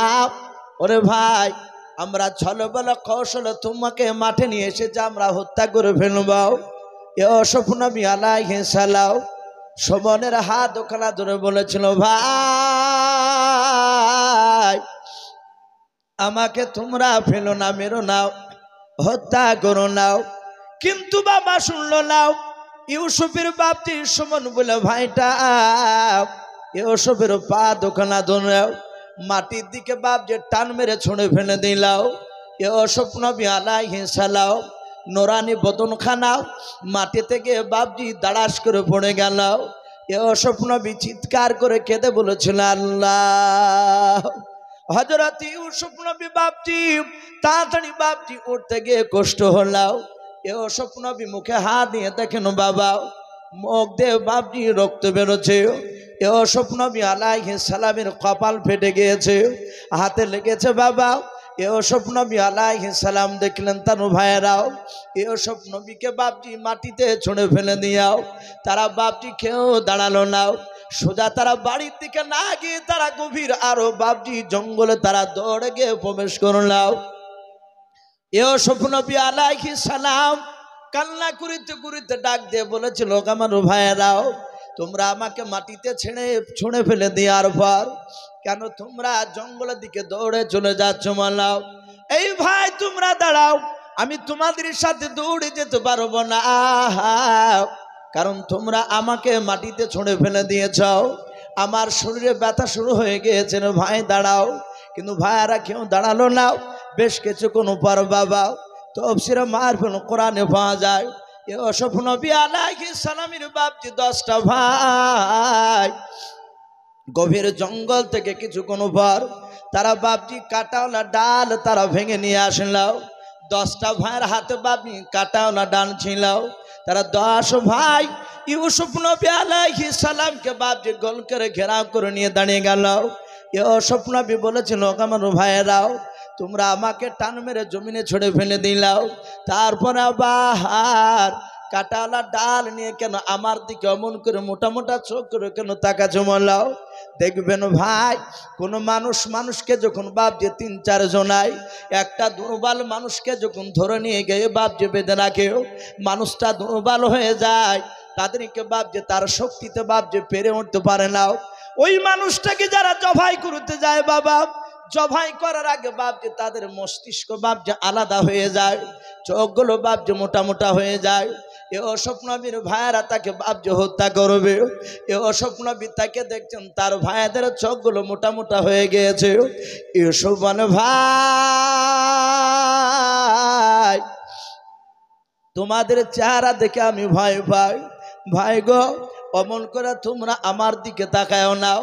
তাফসীরে পাওয়া যায় ইউসুফ নবীর বাপজি আপনার ওই যে আপনার বাদী বলে যে বাপজি আর একটা মা ছিল, ইয়াকুব নবীর আর একটা বাদীর যে 4টা সন্তান ছিল, তারা তাড়াতাড়ি বাবা ইউসুফের বাপজি জামাটাকে খুলে ফেললাও। খুলে ফেলার পর ইউসুফ নবী আলাইহিস সালামের শরীরে বাপজি তারা 4 ভাই প্রথমে কাটাওয়ালা ডাল নিয়ে মারতে শুরু করলাম। হযরত ইউসুফের শরীরে যখন বাপজি মুখের উপরে কাটাওয়ালা ডাল বাপজি সপা করে যখন মেরে দিলাও, কাটাগুলো ভুকে গেল। ইউসুফ নবী কাদার বলে, ওগো আমার ভাই, আমি আর মার সহ্য করতে পারি না। তারা বাপজি মারতে সবাই শুরু করলো, কিন্তু বড় ভাই এহদ বলে নাম, আর যদি মনে করেন রুবেনটা বড় ভাই, ওই বড় ভাইটাও হযরত ইউসুফ নবী দেখলেন বাবা উনি কাটাওয়ালা ডাল নিয়ে দাঁড়িয়ে আছে, উনি তো মারেন না। 9টা ভাই বাপজি কাটাওয়ালা ডাল দিয়ে মারতে লাগলো। ইউসুফ মাটিতে বাপজি লুটালুটি করে। ইউসুফ নবী একবার ছোট ভাইয়ের নাই বাপজি বড় ভাইয়ের নাই, মেজ ভাইয়ের বাপজি সমানের পা দুখানা ধরে, আবার পায়ের লাত মেরে ফেলে দেয়। ইউসুফ লাস্ট বেলা দেখলেন আমার বড় ভাই ইয়াহুদ উনি তো মারেন নাই, উনার পা দুখানা জোরে জোরে কেঁদে বলেছিল, আমার ভাইয়েরা, ও বড় ভাই, আমি তো এমন কোনো অন্যায় করি নাই, শুধু একটাই কথা শুনে নাও, ওই স্বপ্নের দেখা কথাটা আমার আব্বাকে বলা, এটাই তোমাদের কাছে অপরাধ। ও বড় ভাই, আমি লক্ষ্য করে দেখলাম সবাই কাটাওয়ালা ডাল দিয়ে মারছে, ভাই তুমি তোমারও নাই। ভাই গো, আমাদের মা দুটো কিন্তু বাপ তো আমাদের একটাই। ভাই আমি আর সহ্য করতে পারি নাই। ভাই গো, তোমার ভাইদেরকে একটু বারণ করো, আমার কথা ওরা শুনে নাই, তুমি একটু বারণ করলে মনে হয় তোমার কথা শুনবে। ইউসুফ নবী আলাইহিস সালামের বড় ভাই বাপজি উনি মনে মনে চিন্তা করলেন, মাওলাও ইউসুফ ভাই কোনো অন্যায় করে নাই, শুধু স্বপ্নের কথাটা বলার কারণে আমরা মারা জন্য আমরা চক্রান্ত যার বিছিয়েছি। বড় ভাই চিন্তা করলো, মাওলাও যদি আমরা ইউসুফকে কাটাওয়ালা ডাল দিয়ে যদি মারতে মারতে যদি হত্যা করে নিই, তাহলে আমরা সবাই হত্যাকারী হয়ে যাব। ইয়াহুদ চিন্তা করলেন, এটা তো চোরও বললা। আমার আব্বা ইয়াকুব নবী বলেছে, যারা অন্যায়ভাবে হত্যা করবে, যে মৃত্যুবরণ করবে, সে তো হয়তো আল্লাহ তাকে মাফ করে দিতে পারে, কিন্তু যারা অন্যায় করে মারবে, যারা হত্যাকারী হবে, তারা তো জাহান্নামে যাবে। আর আমরা যে কোনো সাধারণ লোকের সন্তান নয়, আমরা একজন বিখ্যাত নবীর সন্তান। আমরা যদি মারি ইউসুফকে ভাবে মারতে মারতে মেরে ফেললে আমরা সকলে হত্যা করে হয়ে যাব, না, এইভাবে মারবো না। তাই চিন্তা করলো আমাদের উদ্দেশ্য আমার আব্বার কাছ থেকে চোখের আড়াল করা, একে মেরে ফেলা মানে আব্বার কাছ থেকে একেবারে দূরে সরে যাবে। আমাদের উদ্দেশ্য হচ্ছে আড়াল করা। আর ইয়াহুদ বড় ভাইটা উনি মনে মনে চিন্তা করলেন আমি আব্বার কথার মধ্যে একটা মিথ্যা কথা বলা রাস্তা খুঁজে পেয়ে গেছি।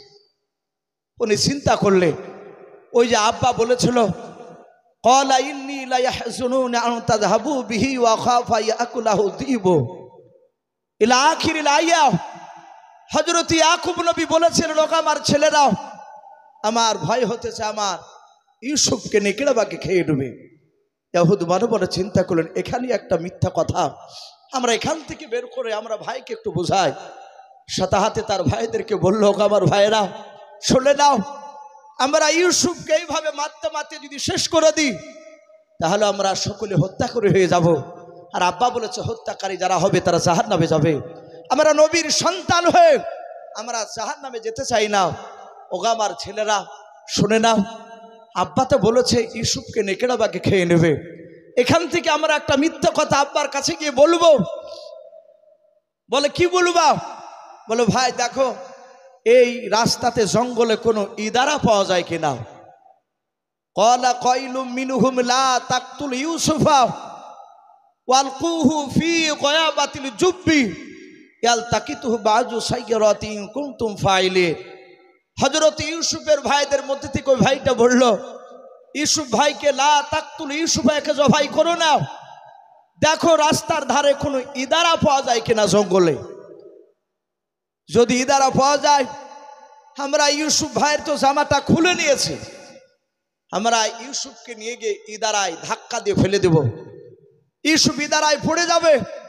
শুনে নাও আমরা এই জামাটাকে নিয়ে আমরা একটা প্ল্যান তৈরি করব। আমরা আব্বার কাছে একটা এমন প্ল্যান করে কথা বলবো যেন আব্বা বুঝতে না পারে যে আমরা ইউসুফকে ইদারায় ফেলে দিয়েছি। আমরা ওই কথাটাই কাজে লাগাবো যেটা আব্বা বলেছে ইউসুফকে নেকড়েবাগে খেয়ে নিবে, এটা আমার ভয় হতেছে। আমাদের কাছে যে ছাগল রয়েছে, দুম্বা রয়েছে, প্রায় 200-র উপরে ছাগল দুম্বা মিলে হবে। আব্বা আমাদেরকে এতই বিশ্বাস করে, আমরা ছাগল চড়ে যখন মাঠ থেকে বাড়ি যায় আব্বা তো আমাদের কাছে ছাগলের হিসাব নাই না, কটা ছাগল নিয়ে বেরিয়ে আসে এটাও তো আব্বা গনে আমাদেরকে পাঠাই না। তাহলে একটা দুর্বল দেখে ছাগলকে জবাই করে ওই ছাগলের রক্ত আমরা জামাতে মাখিয়ে নিয়ে গিয়ে বলবো আব্বা ইউসুফকে নেকড়েবাগে খেয়ে নিয়েছে, এটাই বিশ্বাস করে নেবে। ওগো বন্ধুরা শুনে নাও, যদি আমরা ইউসুফকে ইদারায় ফেলে দিই তাহলে ইদারায় পানি থাকলে ইউসুফ পানি খেয়ে মারা যাবে। যদি তা না হয় শুনে নাও, যদি পানি না থাকে তাহলে এই রাস্তা দিয়ে মিশরের লোক যাতায়াত করে, কোন বণিকের দল ব্যবসায়ী লোক তারা হয়তো যাবার সময় ইউসুফের ক্রন্দন শুনে হয়তো তারা উঠিয়ে নিয়ে চলে যেতে পারে। আর এই কেনান শহর থেকে ও যদি মিশরে চলে যায় তাহলে আমাদের ঝামেলা একেবারে চুকে যাবে, মিটে যাবে, আমার আব্বার চোখের আড়াল হয়ে যাবে। তারপরে বলল ভাই শুনে না, যদি তাও না হয় ইদারায় পানি যদি না থাকে তাহলে সাপ বিচ্ছু থাকবে, তাতে ইউসুফকে দংশন করবে, ইউসুফ বিষে জর্জরিত হয়ে মারা যাবে। আর আব্বাকে বলবো ইউসুফ বাঘের পেটে চলে গেছে, আব্বা জান বুঝতে পারবে না। হযরত ইউসুফের বড় ভাই তার কথায় যুক্তি আছে বলে বাপজি তারা সকলে মেনে নিল। তারা বলল ভাই ওই দেখো একটা ইদারা দেখতে পাওয়া যাচ্ছে। বলে বাপজি ইউসুফের ভাইয়েরা তারা ধাক্কা মারতে মারতে কোন মুফাসসিরিনে কেরাম লিখেছেন তারা দড়ি দিয়ে ইউসুফকে বেঁধে ফেলেছিল যেন আমাদের হাত থেকে যেন পালিয়ে না যায়। ইউসুফ নবী আলাইহিস সালামকে ইদারার কাছে নিয়ে গিয়ে বাবা ধাক্কা দিয়ে ইউসুফ আলাইহিস সালামকে বাপজি ইদারায় ফেলে দিলে। ইদারায় যখন ফেলে দিলে কোন বাপজি আপনার রেওয়াতে এসেছে ইউসুফ নবী আলাইহিস সালাম যে ইদারায় পড়েছিলেন সেই ইদারার তলে নিচে একটা ছোট্ট পাথর ছিল। মহান রব্বুল আলামিন কুদরাতে ওই পাথর উপরে ইউসুফ নবী দাঁড়িয়ে গেলেন, বলুন সুবহানাল্লাহ। কিন্তু এই রেওয়াতটা অতি দুর্বল। কোন উলামা বাপজি এটা বয়ান করেছে যদি এটাও যদি আমরা যদি শক্তভাবে নাও মানি, এতটুকু জানতে হবে যে আল্লাহর কুদরাতে ইউসুফ নবী আলাইহিস সালামকে ইদারার ভিতরে যত্ন করে রাখলে। বলুন সুবহানাল্লাহ। ইউসুফ নবী আলাইহিস সালাম চিৎকার করে কাঁদছেন আর বলছেন, ওগো ভাইরাও, আমাকে ইদারায় ফেলে দিলে। আমার আব্বা একটি বেলা আমাকে না দেখলে থাকতে পারে না। ওগো আমার শুনে নাও, ওগো আমার আব্বা, ওগো আমার ভাইয়েরা, আমার আব্বার কাছে নিয়ে চলো, আমাকে ইদারায় এইভাবে ফেলে দিও না, রেখে দিয়ে চলে যেও না। সঙ্গে সঙ্গে বাপজি আপনার যখন এই কথা বলল, তারা বলল, তোকে আমরা তোলার জন্য ফেলে নাই, ইদারায় ফেলে দিয়েছি, আব্বার কাছে গিয়ে বলবো আমরা অনেক ভাই আছি, তোর কথা একবারে জিজ্ঞাসা করবে না আশা করে। আর যদি জিজ্ঞাসা করে তাহলে এই জামাটা নিয়ে গিয়ে আমরা মিথ্যা অভিনয় করে আব্বার কাছে গিয়ে বলবো। হযরত ইউসুফ নবী আলাইহিস সালামকে বাপজি রেখে দিয়ে চলে গেল। ইয়াকুব নবী আলাইহিস সালাম উনি রাস্তার ধারের বাপজি দরজার গুড়িতে দাঁড়িয়ে দাঁড়িয়ে বারবার তাকাচ্ছিলেন, ইউসুফ ছেলে আমার কখন আসবে। পাঠিয়ে দিয়েছে। একবার ঘরে যে আবার দরজার গুড়িতে আসে, দেখলেন সারা দিন পার হয়ে গেল। রাত্রিবেলায় ইউসুফ নবীর বাপজি আপনার ভাইয়েরা 10 জনায় তারা মিথ্যা অভিনয় করে তারা প্ল্যান করেছিল যে আমরা প্রথমে আব্বার কাছে কাঁদতে কাঁদতে যাব। এরা কাঁদতে কাঁদতে গিয়ে তারা রক্ত মাখানো জামাটা নিয়ে ইয়াকুব নবীর কাছে হাজির হলো। বলুন আলহামদুলিল্লাহ। বাপজি আমার সোনা লালেরা, কাদর সব কাঁদন বাপজি সত্য হয় না। এক শ্রেণী মানুষ দেখেন যারা দুষ্ট হয়, তারা মিটিং মজলিসে হাওমাও করে কাঁদে। লোকেরা তার কাঁদনে বাপজি গলে যায়। কিন্তু কোরআন পাক আল্লাহ বলছে এক শ্রেণীর মানুষ তারা মিথ্যা অভিনয় করে কাঁদে, সেটা কোরআন প্রমাণ দিচ্ছে। হযরত ইউসুফের ভাইয়েরাও তারা যে মিথ্যা করে কেঁদেছিল ইয়াকুব নবীর কাছে, কাঁদন সত্য না মিথ্যা একটু জোরে বলে? এ কাঁদন মিথ্যা। এই জন্য বাপজি সব কাঁদন বাপজি সত্য হয় না। ওই কাঁদনের পিছনে ভয়ঙ্কর কিছু বাপজি লুকানো থাকে মিথ্যা। হযরত ইউসুফ নবী ভাইয়েরা তারা রক্তর মাখা জামাটা নিয়ে কাঁদতে শুরু করেছে। ইয়াকুব নবী আলাইহিস সালাম ডাক দিয়ে বলেছিলেন, ওগো আমার ছেলেরাও, আমি তোমার সবাইতে তোমার ভাইদেরকে দেখতে পাচ্ছি। আমার ছোট ছেলে, তোমাদের যে ছোট ভাই আমার কলিজার টুকরা ইউসুফকে কেন দেখতে পাওয়া যায় না? ওরা 10 জনায় কাঁদতে কাঁদতে বলেছেন, আব্বা ইউসুফ আমাদের ছোট ভাই, আমরা রানের প্রতিযোগিতায় মাঠে গিয়ে নাম দিয়েছিলাম। আমাদের ছোট ভাইকে রানের প্রতিযোগিতা নাম লেখাতে বললাম। উনি বললেন, আমি খেলাধুলা নাম দেব না, আমি আজকে প্রথম এসেছি তোমাদের খেলাধুলা দেখবো। ওগো আব্বা, আমরা সবাই মিলে খেলাধুলায় নাম দিয়ে যখন দৌড়াতে শুরু করে দিলাম, আর ইউসুফ ভাই একটা গাছের গুড়িতে বসে থাকলাম। আমরা অনেক দূর যখন দৌড়ে চলে গেলাম, আমাদের ছোট ভাই ইউসুফ ভাই পেছন থেকে ডাক দিয়ে বলেছিল, ভাই ওগো আব্বা, ভাই ভাই করে যখন চিৎকার করে যখন ডাক দিলাম, আমরা পেছন দিকে ঘুরে দেখলাম ছোট ভাইকে। আব্বা আপনি যা বলেছিলেন সেই কথা বাস্তবে পরিণত হতে শুরু হয়ে গেল। দেখলাম নেকিরা বাঘ জঙ্গল থেকে আসার পর আমাদের ছোট ভাই ইউসুফকে ধরে ফেলেছে। ওগো আব্বা, আমরা 10 ভাই দৌড়ে গিয়ে ওই বাঘের মুখ থেকে ইউসুফকে টানানোর চেষ্টা করলাম, ছোটানোর। এত চেষ্টা করে আব্বা ইউসুফের বডি খানা ধরে টানতে শুরু করে দিলাম বাঘের মুখ থেকে। এত জোরে টান মারলাম, আমাদের শক্তি ব্যয় করে তাকে বাঘের মুখ থেকে বের করতে পারলাম না। ওগো আব্বা, ইউসুফের পুরা বডি খানা বাঘের পেটে চলে গেল। আর এ দেখেন ইউসুফের জামাটা ইউসুফের বডি থেকে বেরিয়ে চলে আসলাম। ওগো আব্বা,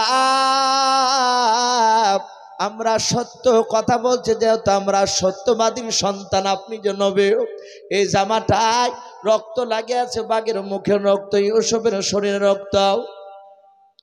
যাহাতে বাপজি কথা বললাম, হযরত ইয়াকুব নবী আলাইহিস সালাম বাবা জামাটা নিলাও, হামা করে ইয়াকুব নবী বাপজি কাঁদতে শুরু করলেন। ইউসুফ নবীর জামাটা নেওয়ার পর বাবা এইভাবে বাপনি ষাট করে বাপ যে দেখেছিল তফসিরে লিখেছে তারা কাঁটাওয়ালা ডাল দিয়ে যখন ইউসুফকে মারতে গিয়েছিল বাবা ওই সময় তারা ইউসুফের শরীর থেকে জামাটা বাপ যে খুলে নিয়েছিল তাই কাঁটাওয়ালা ডাল একটা জামাতে বাপ যে লাগে না তাই জামাটা বাপ যে আপনার অক্ষত অবস্থায় ছিল ছিঁড়া ফাটা বাপ যে ছিল না হযরত ইয়াকুব নবী বলেছিলেন বাবা তোমাদের কথা আমি বিশ্বাস করলাম কিন্তু শুনে নাও এই জামাটা লক্ষ্য করে আমি দেখতেছি আমার মনে হয় যেই বাঘটা আমার ইউসুফ বেটাকে খেয়ে নিয়েছে বলো আমার মনে হয় ওই বাঘটা কি শিক্ষতি বাঘ ছিল বলো হঠাৎ করে বলছে আব্বা শিক্ষতি এখানে আসছে কেন এ আবার শিক্ষা বাঘ কোনোদিন শিক্ষতি হয় বলো বাবা আবার মনে হয় ইউসুফকে খাওয়ার আগে জামা কি খুলে রেখেছিল এরা বুঝতে পেরেছে আব্বা তো বিশ্বাস করে না বলে আব্বা আমরা টানাটানি করতে গিয়ে জামা বেরিয়ে এসেছে এই রক্ত দেখে আপনি বুঝতে পারছেন না এই রক্ত আপনার ইউসুফের রক্ত তাফসীরে বাবজি লিখেছে ইয়াকুব নবী আলাইহিস সালাম জামাটা এইভাবে নাকের গুড়িতে নিয়ে গিয়ে শোঙার পরে উনি বললেন ওগো আমার ছেলেরা আবার মনে হয় এই রক্ত ইউসুফের শরীরের রক্ত নয় বলুন সুবহানাল্লাহ হযরত ইউসুফের ভাইয়েরা দহজনায় বললেন আব্বা আপনি পাগল হয়ে গিয়েছে ইউসুফকে মহব্বত করতে করতে আপনি অন্ধকারে ডুবে গিয়েছে বলে কেন বাবা বলে রক্ত ইউসুফের শরীরের রক্ত নয় তা আপনি বুঝলেন কি করে এটা কিসের রক্ত যাক মা বোনেদের পেছনে জায়গা হচ্ছে না ওকে মা বোন আমি আপনাদেরকে একটু দয়া করে অনুরোধ করবো আপনারা একটু সামনের দিকে আর একটু চেপে চেপে বসো পেছনকার মা বোনদেরকে একটু বসার সুযোগ করে দেন মা বোনদেরকে অনুরোধ করছে আপনারা সামনের দিকে একটু এগিয়ে এগিয়ে বসো আর পেছনকার মা বোনদেরকে একটু বসার সুযোগ করে দেন ভাই তার সাথে হাতে আপনাদেরকে বলছি বাবজি ভাই আপনারা একটু আস্তে আস্তে এগিয়ে আসুন অনেক বাবজি ভাই দাঁড়িয়ে আছে একদম পুরো বাবজি প্যাটটাপ হয়ে গেছে প্যান্ডেল আপনারা আর একটু এগিয়ে আসলে ওই পেছনকার বাবজি ভাইদের একটু সুবিধা হবে বসা অনেক মানুষ দাঁড়িয়ে থাকতে কষ্ট পাচ্ছে ভাই আমরা একটু এগিয়ে আসি একটু জিকির করে ফাঁকার একটু এগিয়ে আসি লা ইলাহা ইল্লাল্লাহ লা ইলাহা ইলাহা ইল্লাল্লাহ মুহাম্মাদুর রাসূলুল্লাহ সাল্লাল্লাহু তাআলা আলাইহি ওয়াসাল্লাম হযরত ইউসুফের আব্বা ডাক দিয়ে বলেছিল ওগো আমার ছেলেরা এ রক্ত ইউসুফের রাতে কেমন করে বুঝলাম তোমরা জানো না বলে না তাহলে জানো কি করে আমি বুঝতে পারলাম মুফাসসিরিনে কেরাম লিখেছে হযরত ইয়াকুব নবী বলছেন বাবা আমার ইউসুফের তখন বয়স ছিল মাত্র 4 বছর বলুন আলহামদুলিল্লাহ ক বছর বললাম 4 বছর ওগো আমার ছেলেরা শুনে নাও ওই 4 বছর বয়সে ইউসুফের আঙুল কেটে গিয়েছিল আঙুল কাটার পরে ইউসুফ নবী আঙুল কাটা হাতটাকে নিয়ে এইভাবে আঙুলটাকে চেপে ধরে কাঁদতে কাঁদতে এসে বলেছিল আব্বা আমার এই আঙুলটা কেটে গিয়েছে আমাদের দেখবেন বাচ্চা ছেলে বাপজি রাস্তায় খেলাধুলা করতে গিয়ে দৌড়তে গিয়ে যদি পড়ে যায় উঝুট লেগে যদি পড়ে যায় ও ডান দিকে বাম দিকে সামনে পেছন দিকে তাকিয়ে দেখে কোনো লোক দেখতে পায় কিনা যদি দেখতে না পায় 1 ফোঁটা চোখ দিয়ে পানি ঝরাবে না বা আওয়াজও করবে না চট করে উঠে সোজা হাঁটতে শুরু করবে নাহলে আবার দৌড়ে যাবে আর যদি মানুষকে দেখে নেয় তখন দেখবেন ও কাঁদতে শুরু করবে আর ও দাঁড়া আপনার সেখানে চুপচাপ থাকবে না যদি মানুষেরা যতক্ষণ পর্যন্ত না বলবে এই বাবা কাঁদিস না লাগেনি ভালো হয়ে যাবে বলেন এরকম অনেক সময় হযরত ইউসুফের আঙুলটা কেটে গিয়েছে ইউসুফ নবী কাঁদতে কাঁদতে গিয়ে বলেন আব্বা আমার এই আঙুলটা কেটে গিয়েছে ইয়াকুব নবী বলেছিলেন ওগো আমার ছেলেরাও শুনে নাও ওই 4 বছর বয়সে আমার ইউসুফের আঙুল কাটা জায়গাটা নিয়েও আমি মুখের গুড়ি নিয়ে গিয়ে ফু দিয়ে বলেছিলাম বাবা ভালো হয়ে যাবে তুমি কেঁদো নাও ও আমার ছেলেরা শুনে নাও ওই সময় যখন আমি ফু দিতে গিয়েছিলাম ইউসুফের কাটা জায়গা আঙুলটাই আর ওই সময় আমি ইউসুফের রক্ত থেকে আমি নাকে ঘ্রাণ পেয়েছিলাম মুশকে আম্বার নাই, রক্ত থেকে বেরিয়েছিল। জোরে বলুন সুবহানাল্লাহ। ওগো আমার ছেলেরা, এ রক্ত যদি ইউসুফের যদি শরীরের রক্ত হতো রে বাবা, ওই সেদিনকার মতো রক্তে যে আমি খুশবু পেয়েছিলাম, ওই রকম খুশবু আজও আমি পেতাম। জোরে বলুন সুবহানাল্লাহ। এই ছেলেরা, তা আমার সন্দেহ হচ্ছে এই রক্ত ইউসুফের শরীরে নয়। ইয়াকুব নবী হাওমা করে কাঁদছে আর বলে, বাবা তোদের অনুরোধ করে বলি বল, আবার ইউসুফকে কোথায় লুকিয়ে রেখে এসেছি। ও আবার ছেলেরাও, তোমরা ভালোই জানো যে আমি ইউসুফকে একটি বেলা চোখের আড়াল করে আমি কোথাও রাখতে পারি না। ইউসুফের ভাইয়েরা কঠোর দিল শক্ত করে তারা বলল, আব্বা আমরা সত্যবাদী, আমরা সত্যিকারী কথা বলছি, মিথ্যা বলি নাই। ইয়াকুব নবী আলাইহিস সালাম দেখলে সবুর করা ছাড়া কোনো রাস্তা নাই। আর আল্লাহ অনেক জায়গায় বলেছেন, ইন্নাল্লাহা মা'আস সাবিরিন, আমি ধৈর্যধারীদেরকে, সবুরকারীদেরকে আমি ভালোবাসি। বলুন আলহামদুলিল্লাহ। সম্মানিত ভাইরা আমার, বাবা জীবনেরা, যত ইমানদার হবেন রাগ করবেন না, যত আল্লাহকে ডাকবেন বেশি, তত তার বিপদ কম না বেশি? একটু জোরে বলেন ভাই। তত বেশি ইমানদারকে আল্লাহ বলছেন আমি তাদের পরীক্ষা নেই। আপনারা হয়তো অনেকে শুনেছে, রসুলের জামানায় একজন সাহাবা বিয়ে করেছে, এক নাই দুই নাই, 12 বছর ধরে বাপজি সংসার করছেন তার স্ত্রীকে নিয়ে। এই 12 বছরের মধ্যে চুল পরিমাণ স্বামী স্ত্রীর মধ্যে বাপজি কখনো ঝগড়া হয় নাই, ঝামেলা হয় নাই। স্ত্রীতে স্বামীকে ভালোবাসে, স্বামীতে স্ত্রীকে মহব্বত করে, হ্যাঁ তো সুখের সংসার।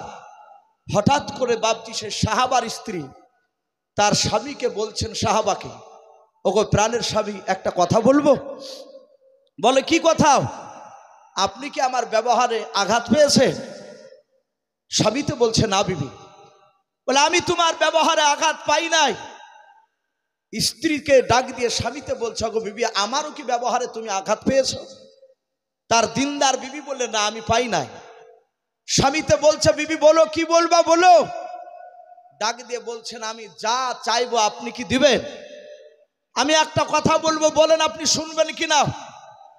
বললেন, তুমি যা বলবে আমি তাই শুনবো। সাথে হাতে বাপজি বলল যে আপনি আমাকে 3 তালাক দিয়ে দেন, আমি আপনার সাথে সংসার করতে চাই নাই। সাহাবা অবাক হয়ে গেলে, যার সাথে কোনো ঝামেলা নাই, আমার বিবি আমাকে ভালোবাসে, আমি তাকে ভালোবাসি, আর হঠাৎ করে বাপজি তালাক কেন চাইল? তার স্বামী বলল, ওগো বিবি আমি তোমাকে তালাক দিব, কিন্তু এখানে নয়, আমি রাসূলুল্লাহর দরবারে গিয়ে আমি তোমাকে 3 তালাক দেব। বিবি তো বলল, তাই চলো আমি তাই নিব। রাস্তা দিয়ে বাপজি যেতে যেতে যেতে যেতে রাসূলুল্লাহর দরবারে যাওয়ার আগেই হঠাৎ করে বাপজি দেখলেন সাহাবার পায়ে বাপজি উঁচু মাটি কিংবা পাথরে উঝুট লেগে বাপজি একটা আঙুল ফেটে গিয়েছে, ফেটে রক্ত বেড়ে গেছে, যাহাতে লেগে গিয়েছে। আর অমনি বলেন, ইন্না লিল্লাহ। কি বলতে হয় না ইন্না লিল্লাহ? আমরা পড়ে গেলে, উঁচুট হাত থেকে পড়ে গেলে ও যা ও মা বলি না অনেকে, অথচ অনেক নামাজি অথচ এই কথা বেরিয়ে পড়ে। এটা বলবেন না। পড়ে গেলে, কারেন্ট অফ হয়ে গেলে, বিপদ হলে অমনি সাথে হাতে পড়বেন ইন্না লিল্লাহ। শুধু মৃত্যুতেই পড়তে হয় তা নয়, যাহাতে সাহাবা ইন্না লিল্লাহ পড়লে সাথে হাতে বাপজি বসে পড়লে ওনার দিনদারিনী বিবি যে তালাক নিতে যাচ্ছিলেন, উনি সাথে হাতে বাপজি কাপড়ের একচলকে বাপজি ছিঁড়ে আঙুলে বেঁধে দিলেন। বেঁধে দেওয়ার পরে বলছেন, আরে বিবি আমি একাই হাঁটতে পারবো না, তোমার কাঁধটা আমাকে দাও, তোমার কাঁধে আমি ভর দিয়ে একটু হাঁটে রাসূলুল্লাহর দরবারে যাব। তুমি তো তালাক চেয়েছো। যাহাতে বাপজি কাঁধে বাপজি আপনার হাত দিলে দিয়ে রাসূলুল্লাহর দিকে না গিয়ে ওনার বিবি সোজা বাড়ির দিকে রওনা নিয়েছেন। বলুন আলহামদুলিল্লাহ। সাহাবা বলছেন, বিবি রাসূলের দরবারে চলো, তুমি যে তালাক চেয়েছো আমি ওখানেই তোমাকে 3 তালাক দিব। বলছেন, ওগো স্বামী আমি আপনার সাথে আজ থেকে আর কোনোদিন তালাক চাইবো না। বলুন আলহামদুলিল্লাহ। বলে কেন? বলে স্বামী শুনে নাও, আমি রাসূলুল্লাহর মুখে শুনেছি যাকে আল্লাহ ভালোবাসে তাকে বিপদ দেয়। আমি তোমার সাথে 12 বছর ধরে ঘর সংসার করলাম, এই 12 বছরের মধ্যে একটা দিন আমি তোমাকে বিপদ হতে দেখি নাই। তা আমি চিন্তা করেছি তুমি আল্লাহর কাছে দামি হতে পারোনি, তাই যে আল্লাহর কাছে দামি হতে পারেনি, আমি তোমার কাছে সংসার করবো না বলে আমি সিদ্ধান্ত নিয়েছিলাম। যখন যেতে যেতে অঝুট লাগলো, বুঝতে পেরেছে আজ থেকে তোমাকে আল্লাহ ভালোবাসতে শুরু করেছে, আমি তোমার সাথে এখন সংসার করব। জোরে বলুন সুবহানাল্লাহ, আরো জোরে বলুন সুবহানাল্লাহ। সম্মানিত ভাইরা আমার, বাবাজি বোনেরা, ইমানদার যারা হয় তাদেরকে বাপ যে আপনার পরীক্ষা নেয়। মহান রব্বুল আলামিন ইয়াকুব নবী আলাইহিস সালামকে বাপ যে আপনার পরীক্ষায় ফেলেছিলেন। তা আমি আপনাদের সকলকে বলবো বাপজি, এই ইউসুফ নবী আলাইহিস সালাম ইদারায় পড়ে থাকার পরে উনি ওখান থেকে আমরা সকলেই বাপজি শুনেছি। কারণ ভাই আমি প্রথমেই বলেছি ইউসুফ নবীর ঘটনা সম্পূর্ণ বলা সম্ভব হবে না একটা স্টেজে। তো যাই হোক, সময় পর্যন্ত বাপজি যতটা হবে ততটা আলোচনা করার বাপজি আপনার কথা।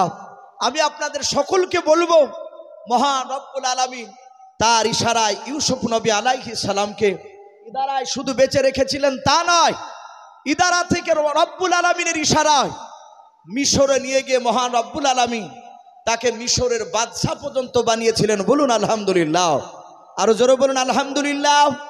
তাই সম্মানিত ভাইরা আমার, বাবাজি বোনেরা, আমি আপনাদের সকলকে বলবো ভাই, আমার পরে আরো দুজন দামি দামি বক্তা রয়েছে। এ দেখেন ভাইজান, উনি চলে এসেছে আপনাদের সামনে, উনি মূল্যবান কথা রাখবেন।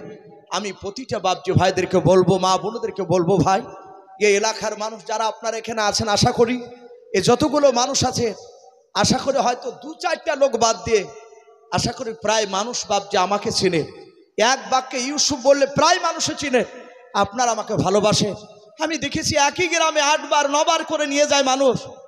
বাপজি কিছু মানুষের যখন মহব্বত হয়ে যায়, শুধু ওয়াজটাই দেখে না, সামনে এসে বাপজি বসলি মানুষের জান জুড়ে যায়। এ দেখেন আপনাদের এলাকায় জালসায় এ আব্বা জানে বাসার সাহেব, আপনাদের এলাকার যে বাপজি রত্ন, ওনাকে জালসাতে বাপজি কিছু কিছু জালসা যদি দেখতে না পাওয়া যায় তো মনটা ভালো লাগে না। থাকলে মানায় যে হ্যাঁ সব জায়গায় দেখতে পাওয়া যায়। মানুষের মহব্বতটা সবচেয়ে বড় জিনিস। তো যাই হোক ভাই, আমি আপনাদের জন্য দোয়া করব, আপনারা আমার জন্য দোয়া করবেন। আল্লাহ রব্বুল আলামিন আপনাদেরকে এবং তার সাথে হাতে হতভাগা মহান রব্বুল আলামিন এর আমি গুনাহগার বান্দা, আমাকেও জানো এ সকলকে যেন মহান রব্বুল আলামিন ইন্তেকাল পর্যন্ত, মৃত্যু পর্যন্ত আল্লাহর সঠিক রাস্তায় যেন আমাদেরকে যেন রব্বুল আলামিন চালিয়ে নেন। বলুন আল্লাহুম্মা আমিন। এবং আপনাদেরকে এবং তার সাথে হাতে আমাকেও মৌতের সময় আমাদের যেন কলেমা পড়তে পড়তে যেন মৌত হয়। বলুন আল্লাহুম্মা আমিন। দোয়া করি প্রতিটা বাপজি ভাই, মা বোনেরা, আমরা যারা আছি, আল্লাহ যেন আমাদের সকলকে যেন কুকুর শিয়ালের মতো যেন মৌত থেকে যেন হেফাজত করুন।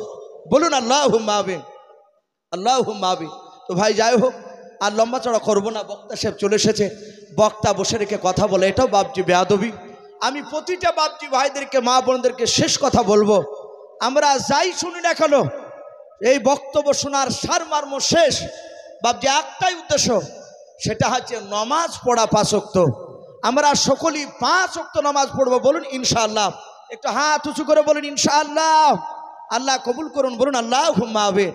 যাদের বাপ মা বেঁচে আছে ভাই, একটু হাতে পায়ে ধরে বলবো ভাই, যাদের বাপ মা মরে গিয়েছে তাদের রহমতের দরজা বন্ধ। যাদের বাপ মা বেঁচে আছে তারা বাপজি চরম ভাগ্যবান। বলবো তাদেরকে বাপ মার খিদমত করবে, অন্যায়কের কথা বলে ক্ষমা চাইবে। অনেক সন্তান আছে বাপের পাহা দিয়ে চলে যায়, কথা বলে না, আঁকড়াই না। যদি বলা হয় যে ভাই তোর বাপকে কথা বলিস, বলে 4 বছর থেকে কথা বলি নাই, একটা প্রেস্টিজের ব্যাপার, ও কথা বলতে আমি পারবো না। বাপের কাছে প্রেস্টিজ নয়, ক্ষমা চাইবে, না হলে মৃত্যুর পর কবরটা জাহান্নামের গর্ত হয়ে যাবে। তাই সকলকে বলবো বাপ মার খিদমত করবেন। আর যাদের বাপ মা মারা গিয়েছে অনুরোধ করবো মাঝে মাঝে বাপ মার কবরে গিয়ে বাপজি একটু দোয়া করবে। আল্লাহ রাব্বুল আলামিন আমাদের সকলকে যেন কোরআন এবং সুন্নাত মাফিক আমল করা তৌফিক দান করুন। বলুন আল্লাহুম্মা আমিন, আল্লাহুম্মা আমিন। এ বলে আমার বক্তব্য শেষ করলাম। ওয়া আখিরি দাওয়ানা আনিল হামদুলিল্লাহি রাব্বিল আলামিন। আসসালামু আলাইকুম ওয়া রাহমাতুল্লাহি ওয়া বারাকাতুহু।